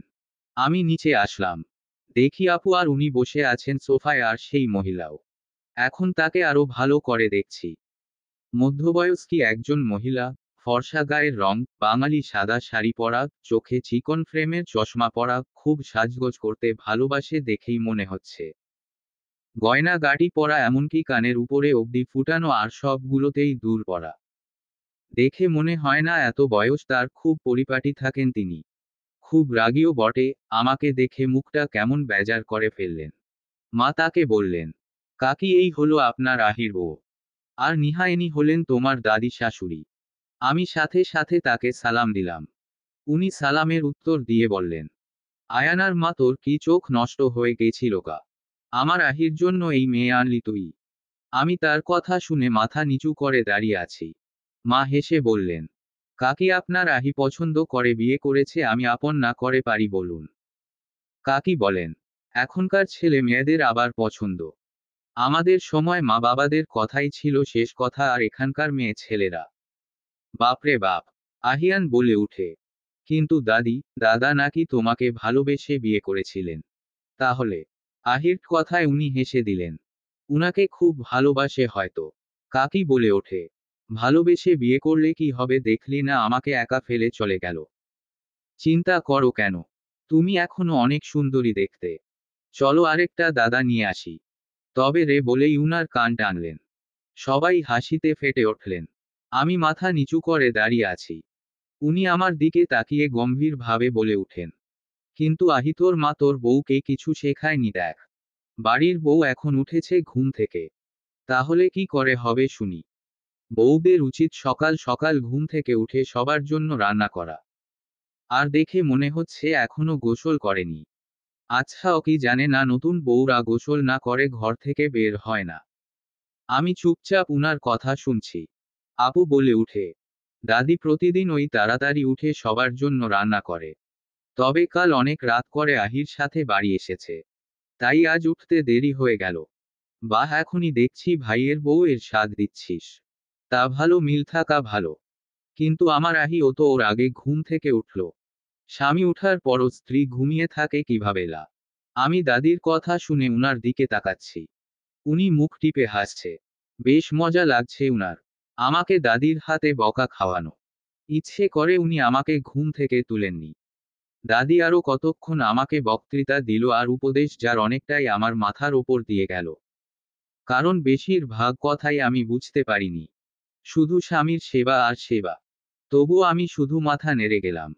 উনি বলে উঠেন, এখন যাও গোসল করে রান্না ঘরে যাও। দুপুরের খাবার রাঁধো গিয়ে। উনার কথায় আমি জি বলে রুমে চলে এলাম। আমার পুরো মাথা ধরে গেছে। কিছুক্ষণের জন্য একটু বসে পড়লাম। তখন মা এলেন। আমার পাশে বসে বললেন, নিহা। জি মা। মন খারাপ? না মা। আসলে উনি খুব শক্ত মানুষ, দেখলে তো। মনের জোর খুব, আর একটু রাগীও। তাই বলে কি যতদিন উনি এখানে থাকে ততদিন তুমি ভার্সিটিতে যেও না। আচ্ছা মা। আর শোন, সব সময় উনার কথা শুনবে, উনি যা বলুক তাতেই হ্যাঁ বলবে। আসলে উনি আগের যুগের মানুষ। বোঝই তোর, সবার গুরুজন তিনি। উনার কথাই সবার শুনতে হয়। হ্যাঁ মা, আমি বুঝতে পেরেছি। আমি জানি তুমি বুঝবে। তোমার উপর ভরসা আছে আমার। অনেকটা রাগী তিনি, তবে যতটা রাগী ততটাই ভালো। আহি আর আয়ানাকে অনেক আদর করে বুঝলে। তোমাকেও করবে, কিন্তু একটু সময় লাগবে বুঝলে। হুম মা। যাও গোসল করে উনার কাছে যাও, না হলে আবার রেগে যেতে পারেন। আচ্ছা মা। অতঃপর আবার উনার কাছে গেলাম। উনি খুব ভালোভাবে আমাকে পর্যবেক্ষণ করলেন। অতঃপর বললেন রান্নাঘরে গিয়ে রান্না করতে। তার আগে বললেন চুল যেন বেঁধে রান্না করতে চাই। আমিও তাই করলাম। উনার কথা মতো আমি রান্না করতে গেলাম। রান্নাঘরে কোনো সার্ভেন্ট নেই। আমি একাই সব রান্না করছি। কয়েক রকমের ভর্তা করতে বলেছেন আর খিচুড়ি। আমি ভর্তা বানিয়ে এখন খিচুড়ি রাঁধছি। হুট করেই কেউ আমার চুলের কাঠি খুলে দিল। আমার খোপা করা চুল সব খুলে গেল। আমি তাকিয়ে দেখি উনি আমার কাঠি হাতে নিয়ে দাঁড়িয়ে আছে। কি করলেন এটা আপনি? বেশ করেছি। তোমাকে না বললাম চুল বেঁধো না, তাহলে বাঁধলে কেন? দাদি বলেছেন বাঁধতে। এখন দিন দাদি দেখলে খুব বকবে। বকুক, ভালো হবে। অবশেষে ভূতনি কারো কাছে জব্দ হবে। আপনার খুব মজা লাগে না আমি বকা খেলে? আসলেই খুব। হাসতে হাসতে কাঠি নিয়ে চলে গেলেন। উনার হাসি দেখে আমার রাগ হচ্ছিল। কোনোমতে হাত দিয়ে খোপা বেঁধে রান্না শেষ করলাম। অবশেষে দাদি খেয়ে গম্ভীর স্বরে বললেন, ভালো হয়েছে। না রান্না করতে পারো তুমি তাহলে। উনার ভালো লেগেছে শুনে শান্তি পেলাম। যাক আমার কষ্ট সফল হলো। এরকম করে 1 সপ্তাহ কেটে গেল। এই 1 সপ্তাহ ধরে আমাকে সব রান্না করতে হয়েছিল। সকাল, দুপুর আবার বিকালের নাস্তা। এছাড়াও দাদির খেদমত তো আছেই। মাকে রান্নাঘরে আসতে মানা করে দিয়েছে দাদি, তাই উনি আসেন না। আর উনি ছিলেন শুধু মজা নেওয়ার জন্য। যখন তখন এসে আমাকে জ্বালিয়ে মারতেন। সেদিন এসেছিল আমাকে রান্নায় সাহায্য করতে। এই বলে খাবারে নুন দিতে গিয়ে পুরো লবণিট দিয়ে দেন। অতঃপর অসহায় মুখে আমার দিকে তাকিয়ে বলেন, সরি, ইচ্ছে করছিল উনার মাথা ফাটিয়ে দিতে। কিন্তু দাদি এসে যদি শুনে স্বামীর সাথে ঝগড়া করছি তাহলে আমার একদিন করে ছাড়বে। তাই দাঁতে দাঁত চেপে উনাকে বের হতে বললাম। এই শেষ, এরপর থেকে আমি রান্না করতে আসলে উনি বক বক করে আমাকে সাহায্য করেন। তবে হ্যাঁ, কিছু থালা বাসন ধুয়েও সাহায্য করে বটে। এতদিন উনিও ভার্সিটিতে যায়নি। তবে আজ গেছেন। কোনো কাজে স্যার ফোন করে যেতে বলেছেন ওকে। আমি সকাল সকাল উঠে সবার জন্য নাস্তা বানালাম। সবাইকে খাইয়ে দিলাম, কিন্তু উনি না খেয়ে চলে গেছেন, তাই আমিও আর খেলাম না। কিছুক্ষণ পর পর দাদি বলতেন তার জন্য পা আর চা বানিয়ে দিতে। পান খেতে খুব ভালোবাসেন তিনি, আর সেটা আমাকেই বানিয়ে দিতে হয়। কারণ আমার হাতের পান নাকি তার খুব ভালো লাগে। সেদিন মা বলল দাদি নাকি আমার প্রশংসা করেছেন তার কাছে। তবে আমার সামনে গম্ভীর ভাবেই থাকেন, হয়তো ভাবেন তাহলে আমি উনাকে ভয় পাব। দুপুরে রান্না করতে যাব, দাদি এসে বললেন আজ কিছু মেহমান আসবে, তাই যেন রান্না আরো ভালো করে করি। আর কি, রান্না নিয়ে রীতিমতো আমায় যুদ্ধ করতে হলো। আজ দাদি নিজেই সার্ভেন্ট পাঠিয়ে দিলেন আমাকে সাহায্য করার জন্য। মার কাছ থেকে শুনলাম দাদির কিছু বান্ধবীরা আসবেন। তারাও দাদির মতো। তাই যেন বুঝে শুনে ওর দেই তাদের। সারাদিন না খেয়েই তাদের সেবা যত্ন করে গেলাম। উনি এখনো বাসায় আসেনি। আর খাওয়া হলো না আমার। দাদি হঠাৎ রেগে বললেন সবার জন্য পান বানাতে। সত্যি বলতে কি, দাদির বান্ধবীরা দাদির থেকেও আরো গম্ভীর স্বভাবের। তার সাথে রাগীও। কাজে কাজে শুধু খুঁত ধরেন। আমি পান বানিয়ে দাদিকে দিতে গিয়ে হঠাৎ করেই মাথা ঘুরে গেল। দাদি আমার হাত ধরে বললেন, ঠিক আছো না তো? জি দাদি, একটু মাথা ঘুরল শুধু। আমার কথায় তারা সবাই মিটিমিটি হাসল। আমি বুঝতে পারলাম না। পান দিয়ে চলে আসলাম। সারাদিন কিছু খাইনি, এখন ভাবলাম একটু বিস্কিট খাবো। একটা বিস্কিট মুখে দিতেই কেমন জানি লাগলো। আমি সেটা মুখ থেকে ফেলে দিয়ে হাত মুখ দিয়ে পিছনে ঘুরলাম। পিছনে ঘুরেই অবাক হয়ে গেলাম, কারণ দাদি আমার দিকে তাকিয়ে মুচকি হাসছে। তার এই হাসির মাঝে যেন রহস্য আছে বলে মনে হচ্ছে। হঠাৎ দাদি চেঁচিয়ে মাকে ডাকলেন। মা তাড়াহুড়ো করে নিচে আসলে দাদি হেসে হেসে মাকে বললেন, বুঝলে আয়ানার মা, এতদিন আমি দাদি ছিলাম, আজ মনে হচ্ছে সেই সুসংবাদ তুইও পেলিলা। দাদির কথা শুনে মা আমার দিকে তাকান। আমি বেকুবর মতো তাকিয়ে আছি। মা তাড়াতাড়ি করে আমাকে নিয়ে সোফায় বসান। দাদি তার বান্ধবীরা এসে আমাকে দেখে বলছেন আমি প্রেগন্যান্ট। আমি হাঁ করে তাদের মুখের দিকে তাকিয়ে আছি। মা যেন খুশিতে আত্মহারা। সার্ভেন্টকে পাঠালেন মিষ্টি আনতে। আমি বললাম ও আমি প্রেগন্যান্ট না। তখন দাদির এক বান্ধবী এসে আমার পেটে হাত রাখলেন। বললেন আমি নাকি সত্যিই প্রেগন্যান্ট। আমি মাকে না বলছি, তখন দাদি বললেন, আরে মেয়ে, এটা নিয়ে এত চিন্তার কি আছে? তোমাকে দেখেই আমার সব সইরা আগেই বলেছে তোমার কথা। কিন্তু আমি বিশ্বাস করে নিলা। এখন করছি। তোমার হাবভাব দেখে আমার কাছেও এমন লাগছে। আর বিয়ে যখন হয়েছে তখন বাচ্চা তো হবেই। আমাদের অভিজ্ঞতা আছে বুঝলে। কোনটা বাচ্চার মা আর কোনটা কুমারী এটা আমরা দেখেই বুঝতে পারি। আমি হাঁ করে তাদের কথা শুনছি। কি বলছে এই সব? সত্যিই কি? তবে আমি ছি ছি ছি, এটা কি করে হতে পারে? কিন্তু যদি আহিয়ান জানে, তখন উনি কি বলবেন এসব শুনে? আমার মাথা আবার ঘুরতে লাগলো। সবাই আমাকে দেখে ধরে রুমে নিয়ে গেল। মা আমার পাশে বসে আছেন। আমি তাকে বলছি এমন কিছু না। তারা ভুল বুঝছে, কিন্তু দাদি না বলেই যাচ্ছে। আর মাও দাদির কথাই শুনছে। তারা আমাকে বিশ্রাম করতে বলে চলে গেছে। খুব কান্না পাচ্ছে এখন আমার। উনি এসব শুনলে কি বলবে? কি ভাববে? আচ্ছা, যদি সত্যি আমি না, না, এটা কিভাবে হতে পারে? এটা কোনোভাবেই সম্ভব না। কিন্তু যদি আহিয়ানও বিশ্বাস করে। তখন বিছানায় বসে কাঁদছি, হঠাৎ গাড়ির আওয়াজ পেলাম। আমি দৌড়ে বেকনিতে গিয়ে দেখি উনার গাড়ি, তার মানে উনি এসে গেছেন। আমি চোখ মুছে দৌড়ে বার হলাম। আমি উপর থেকে দাঁড়িয়ে দেখছি, উনি ভিতরে আসার সাথে সাথে সবাই উনাকে ঘিরে ধরেছে। দাদি উনাকে মিষ্টি খাওয়াচ্ছে, কিন্তু সব উনার মাথার উপর দিয়ে যাচ্ছে। উনি জিজ্ঞেস করলেন, কি হয়েছে? কি শুরু করলে তোমরা এইসব? আরে এখন তো কমই, আরও খেতে হবে তোকে। কেন গো, আমার নতুন দাদা আসছে বুঝি? সবাই হেসে বলেন, তা তো আসছে, তার সাথে আরেকজনও আসছে। উনি এবার একটু বিচলিত হন। দাদি হাসতে হাসতে বলেন, বুঝলি আহি, তোর মা এবার আমার মতো দাদির ডাক শুনতে পাবে। মানে? মানে কি রে, তুই বাপ হচ্ছিস রে বাপ? ও আচ্ছা। কি? কি হচ্ছি আমি? বাবা হবি বাবা। নে এবার মিষ্টি খাওয়া শুরু কর। উনি মিষ্টি কি খাবে? কাশতে শুরু করে। সবাই উনাকে ধরে সোফায় বসান। উনার কাশি থামছে না। আমি দৌড়ে সিঁড়ি থেকে নিচে এলাম। মা উনাকে পানি খাওয়ালেন। ঢক ঢক করে এক গ্লাস পানি খেয়ে মাকে বললেন, আরও এক গ্লাস পানি দাও। উনি ঘামতেও শুরু করেছেন। দাদি হেসে বলেন, দেখলে আমার নাতির কাণ্ড? খুশিতে যেন পাগল হয়ে গেছে। এদিকে উনি আমার দিকে তাকিয়ে আছে। আমি উনার দিকে তাকিয়ে আছি। উনি বেশ রেগে আছে। হুট করেই সবার সামনে থেকে উঠে আমার কাছে এসে হাত টেনে রুমে নিয়ে গেলেন। সবাই আরো জোরে জোরে হাসতে থাকে। রুমে এসে উনি আমার হাত ছেড়ে দরজা আটকান। অতঃপর আমার দিকে তাকিয়ে থাকেন। ভয়ে আমার গলা শুকিয়ে যাচ্ছে। উনি গম্ভীর স্বরে বলেন, কার বাচ্চা এটা? উনার কথা শুনে আমার চোখ দিয়ে পানি গড়িয়ে পড়ে। কি বলবো বুঝতে পারছি না। আমার হাত পা কাঁপতে শুরু করে। আমি কাঁপা কাঁপা গলায় বলি, বৌবা বাচ্চা। হ্যাঁ বাচ্চা, যার কথা নিচের সবাই বলছে। কার বাচ্চা এটা? তুমি তো আমাকে কিছু বলনি এই বাচ্চার ব্যাপারে কখনো। কি লুকিয়ে রেখেছিলে কেন? উনার কথায় বুঝতে পারছি উনি আমাকে বিশ্বাস করছেন না। আমি ধপ করে নিচে বসে পড়ি। জোরে জোরে কাঁদতে থাকি। আর বলতে থাকি, বিশ্বাস করুন, আমি কিছু জানি না। কোনো বাচ্চা নেই। সবাই মিথ্যে বলছে। উনি নিশ্চুপ হয়ে আছেন। কোনো কথা বলছেন না। তার মানে উনি আমার কথা বিশ্বাস করছে না।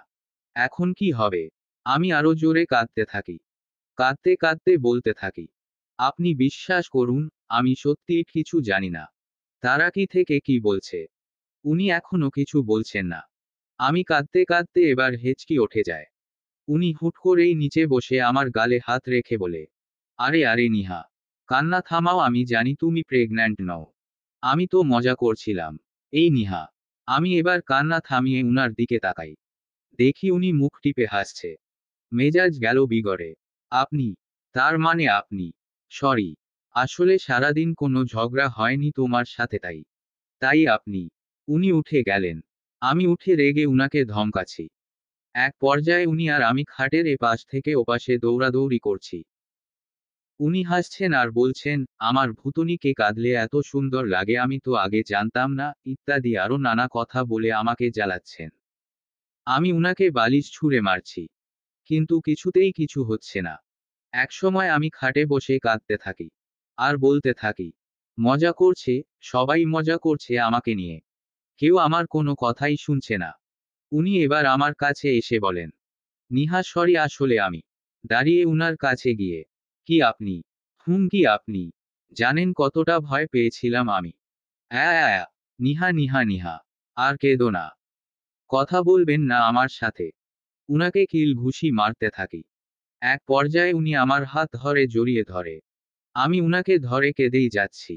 উনি আমার মাথায় হাত বুলিয়ে দিচ্ছেন। প্রায় অনেকক্ষণ এভাবে থাকার পর একসময় আমি কান্না থামাই। উনি আমাকে ধরে গালে হাত ধরে চোখ মুছিয়ে বলে, আর কেঁদো না। আপনিই তো কাঁদালেন আমায়। আচ্ছা সরি সরি, কমা কত অকার ব আকার র, সরি বলালে তুমি আমায় দিয়ে।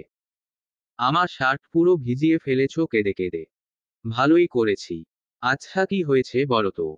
অতঃপর আমি উনাকে প্রথম থেকে শুরু করে সব বললাম। সব শুনে উনি হাসতে হাসতে মাটিতে গড়াগড়ি খাওয়ার অবস্থা। আমি কপাল কুঁচকে বলি, করো পৌষ মাস কারো সর্বনাশ। হাসতে হাসতে বলেন, হ্যাঁ ঠিক বলেছ, আমার পৌষ মাস আর তোমার সর্বনাশ। আমি রেগে বালিশ উনার দিকে ছুঁড়ে মারি। উনি তবুও হাসছে। আমি রেগে বলে উঠি, এত হাসছেন কেন? হাসির কি হয়েছে শুনি? হাসবো না আবার? তোমার একটু মাথা ঘুরার কারণে সবাই কি নাকি ভেবে ফেলল? মজা নিচ্ছেন? আরে না। তাহলে ভাবুন কি করে সবাইকে বোঝাবেন? আমার মাথায় কাজ করছে না। তোমার মাথা কাজ করে কবে? ধুর রাখুন ছাতার মাথা। আচ্ছা চলো। কোথায় যাব? ঘুরতে যাবা? আপনি আবার মজা করছেন। বক বক না করে চলো তো। বলেই আমার হাত ধরে নিচে নিয়ে গেল। সবাই তাকিয়ে আছে আমাদের দিকে। দাদি বলে ওঠে, কি রে না তো বউ, কি কথা বললে এতক্ষণ? আমি মাথা নিচু করে দাঁড়িয়ে আছে। উনি বলে উঠেন, আমরা একটু বাইরে যাচ্ছি। এত রাতে? এই সময় দরকার নেই। আছে ডাক্তারের কাছে যাচ্ছি। মা বলে উঠেন, ডাক্তারের কাছে? কেন, কি হয়েছে? সব ঠিক আছে তো? নিহা? মা সব ঠিক আছে। আমি নিহাকে চেক আপ করাতে নিয়ে যাচ্ছি। Check up? তোমরা যা বলছো তাই সিউর হবার জন্য? দাদি বলে উঠেন, কেন রে আহি, তোর দাদির কথা তুই বিশ্বাস করিস না? এমন না দাদি, কিন্তু এই যুগে মুখের কথায় কিছু হয় না তাই। আমি আসছি। কি যুগ রে বাবা, গুরুজনের কথাই বিশ্বাস করে না। দেখবি আসার সময় মিষ্টি তোকে আনতেই হবে। অতঃপর উনি আমাকে চেক আপ করিয়ে রিপোর্ট নিয়ে বাসার আসার জন্য রওনা হলেন। কিন্তু রিপোর্ট আমাকে দেখালেন না, এমনকি বললেন ও না কি হয়েছে। অনেক জিজ্ঞেস করার পরও কোনো ওর পেলাম না, শুধু একটাই কথা, বাসায় গিয়ে বলবো। বাসায় আসার সময় এক গাদা মিষ্টি কিনলেন। কিন্তু কেন? সবকিছু আমার মাথার ওপর দিয়ে যাচ্ছে। তারপর উনার মুখটা খুব গম্ভীর। এদিকে টেনশনে আমার অবস্থা খারাপ হচ্ছে। বাসায় এসে দাদি আর মা ছুটে আসেন আমাদের কাছে। তারা একের পর এক প্রশ্ন করেই যাচ্ছে। উনি হুট করে দাদির মুখে একটা মিষ্টি দিয়ে দেন। মা জিজ্ঞেস করেই যাচ্ছে, রিপোর্ট কি? উনি শান্ত গলায় বললেন, রিপোর্ট পজিটিভ। উনার কথায় আমি বড় বড় চোখ করে উনার দিকে তাকিয়ে আছি। মা খুশিতে আত্মহারা। দাদি বলেন, দেখেছো? আমি বললাম না নাত বৌমা হতে যাচ্ছে। উনি হেসে বলেন, জি না, এরকম কিছু না। উনার কথায় আমি উনার মুখের দিকে তাকিয়ে আছি। মা অবাক হয়ে বলেন, কিন্তু তুই তো বললি রিপোর্ট পজিটিভ। হ্যাঁ পজিটিভ। আমি যা ভেবেছি সে হিসাবে আমার কাছে পজিটিভ। কিন্তু তোমাদের কাছে নেগেটিভ। দাদি বলেন, আর এই খুশিতে তুই মিষ্টি এসেছিস? উনি মাথা নাড়েন। আয়ানার মা বাবা লাঠিটা দে তো। ওর মাথা থেকে ভূত তাড়াতে হবে। উনি ফিসফিসিয়ে আমাকে বলে, ভূতনি আমার মাথায় ভর করে আছে, এটা তো আর দাদি জানে না। আমি রেগে উনার দিকে তাকাই। এদিকে দাদি এসে উনার কান ধরে কিছুক্ষণ ঘুরান। আমি মার দিকে তাকাই। উনার মুখটা মলিন হয়ে গেছে। কিন্তু খানিকক্ষণ পর উনি হেসে আমার কাছে এসে বলেন, নিহা, ঠিক আছো তুমি? আসলে মা বুঝোই তো, এই আনন্দে এতটা আত্মহারা ছিলাম যে তোমার কথা আমি শুনিনি। তোমার কথা শোনা উচিত ছিল আমার। উনি বলে উঠেন, আরে মা, দাদি তো আগের যুগের, তাই এমন ভুল করলো আর তুমিও তার কথায় না চলে। এজন্যই বলে মেয়েরা সবসময় এক লাইন বেশি বুঝে। বলেই উনি জোরে জোরে হাসতে থাকে। দাদি এসে উনার কান আবার মলে দেন। আর বলেন, কি পাজি ছেলে, এভাবে মায়ের সাথে মজা করছিস? তো কি করব বলে? বার তুমি কষ্ট পেও না, আমি একটা সুন্দর দাদা পেয়েছি। তবে রে। উনি দৌড়ে উপরে চলে গেলেন। এখানে সবাই হাসতে থাকেন। মা আমাকে উপরে চলে যেতে বলেন। আমি রুমে এসে দেখি উনি এখনো হাসছেন। আমি রেগে উনার সামনে এসে কোমরে হাত রেখে বলি, এত টেনশন কেন দেন আপনি আমায়? তোমায় আবার কি করলাম? বাই দাও এই টেনশন, আমি না তুই দাও। ও আচ্ছা। তাহলে মিষ্টি আনলেন কেন বলেন তো? আরে দাদি বলেছিল আসার সময় মিষ্টি আনতে, তাই কেন, এতে তোমার আবার কি হলো? কি আবার হবে? এমনিতেই রিপোর্ট বলেননি, তার ওপর মিষ্টি এনে সবাইকে খাওয়াচ্ছেন। আমার অবস্থা কি হয়েছিল জানেন? আরে এত ভয় পাচ্ছ কেন? আমি আর তুমি দুজনেই জানি এটা সম্ভব না। তাহলে এত ভয় পাচ্ছ কেন? জানি না, কিন্তু মনে হচ্ছিল যদি আপনি বিশ্বাস না করেন তাহলে। উনি এসে আমার গালে দুহাত রেখে বলেন, তোমার আমার সম্পর্ক যেমন হোক না কেন আমি অনেক বিশ্বাস করি তোমায়, বুঝলে? উনার কথায় আমি ঠোঁটের কোণে হাসি ফুটল। আসলেই খুব বিশ্বাস করেন উনি আমায়। আমি উনার চোখের দিকে তাকিয়ে আছি। উনি ঠেসে আমাকে বলেন, তুমি বসো, আমি আসছি। অতঃপর বাইরে চলে গেলেন। আমি খাটে বসলাম। খুব ক্লান্ত লাগছে আর ক্ষুধাও লেগেছে। কিছুক্ষণ পর উনি খাবার নিয়ে রুমে আসেন। অতঃপর আমার পাশে বসে আমাকে হা করতে বলেন। আমিও বাধ্য মেয়ের মতো হা করি। উনি এক লোকমা ভাত আমার মুখে দিয়ে বলেন, পরের বার থেকে ঠিকমতো খাওয়া দাওয়া করো, না হলে এরপর মাথা ঘুরে গেলে আমি আর সামলাতে পারবো না। বলেই জোরে জোরে হাসতে থাকেন। উনার কথায় আমি মুখ ভেঙচি দিয়ে খেতে থাকি। রাতে বাবা আর আপু এসে সমস্ত কথা শুনে আরেক দফা হাসাহাসি হয়ে যায়। তখন লজ্জায় আমি মাথা নিচু করে দাঁড়িয়ে থাকি। কিন্তু উনার হাসি যেন থামছেই না। তখন আমাকে কাঁদিয়ে ইচ্ছে মতো হেসেছেন তিনি আর এখনো হাসছেন। এদিকে দাদি আর 3 দিন থেকেই চলে যান। বাবা মা অনেক বলেছেন থাকতে, কিন্তু উনি থাকেননি। তবে যাবার আগে আমার গল আকার ও একটা গহনা পরিয়ে আমাকে আদর করে যান। চলবে। গল্প ভালোবাসার ফোড়ন। লেখনীতে মিমি মুস্কান। তৃতীয় পর্ব। প্রথম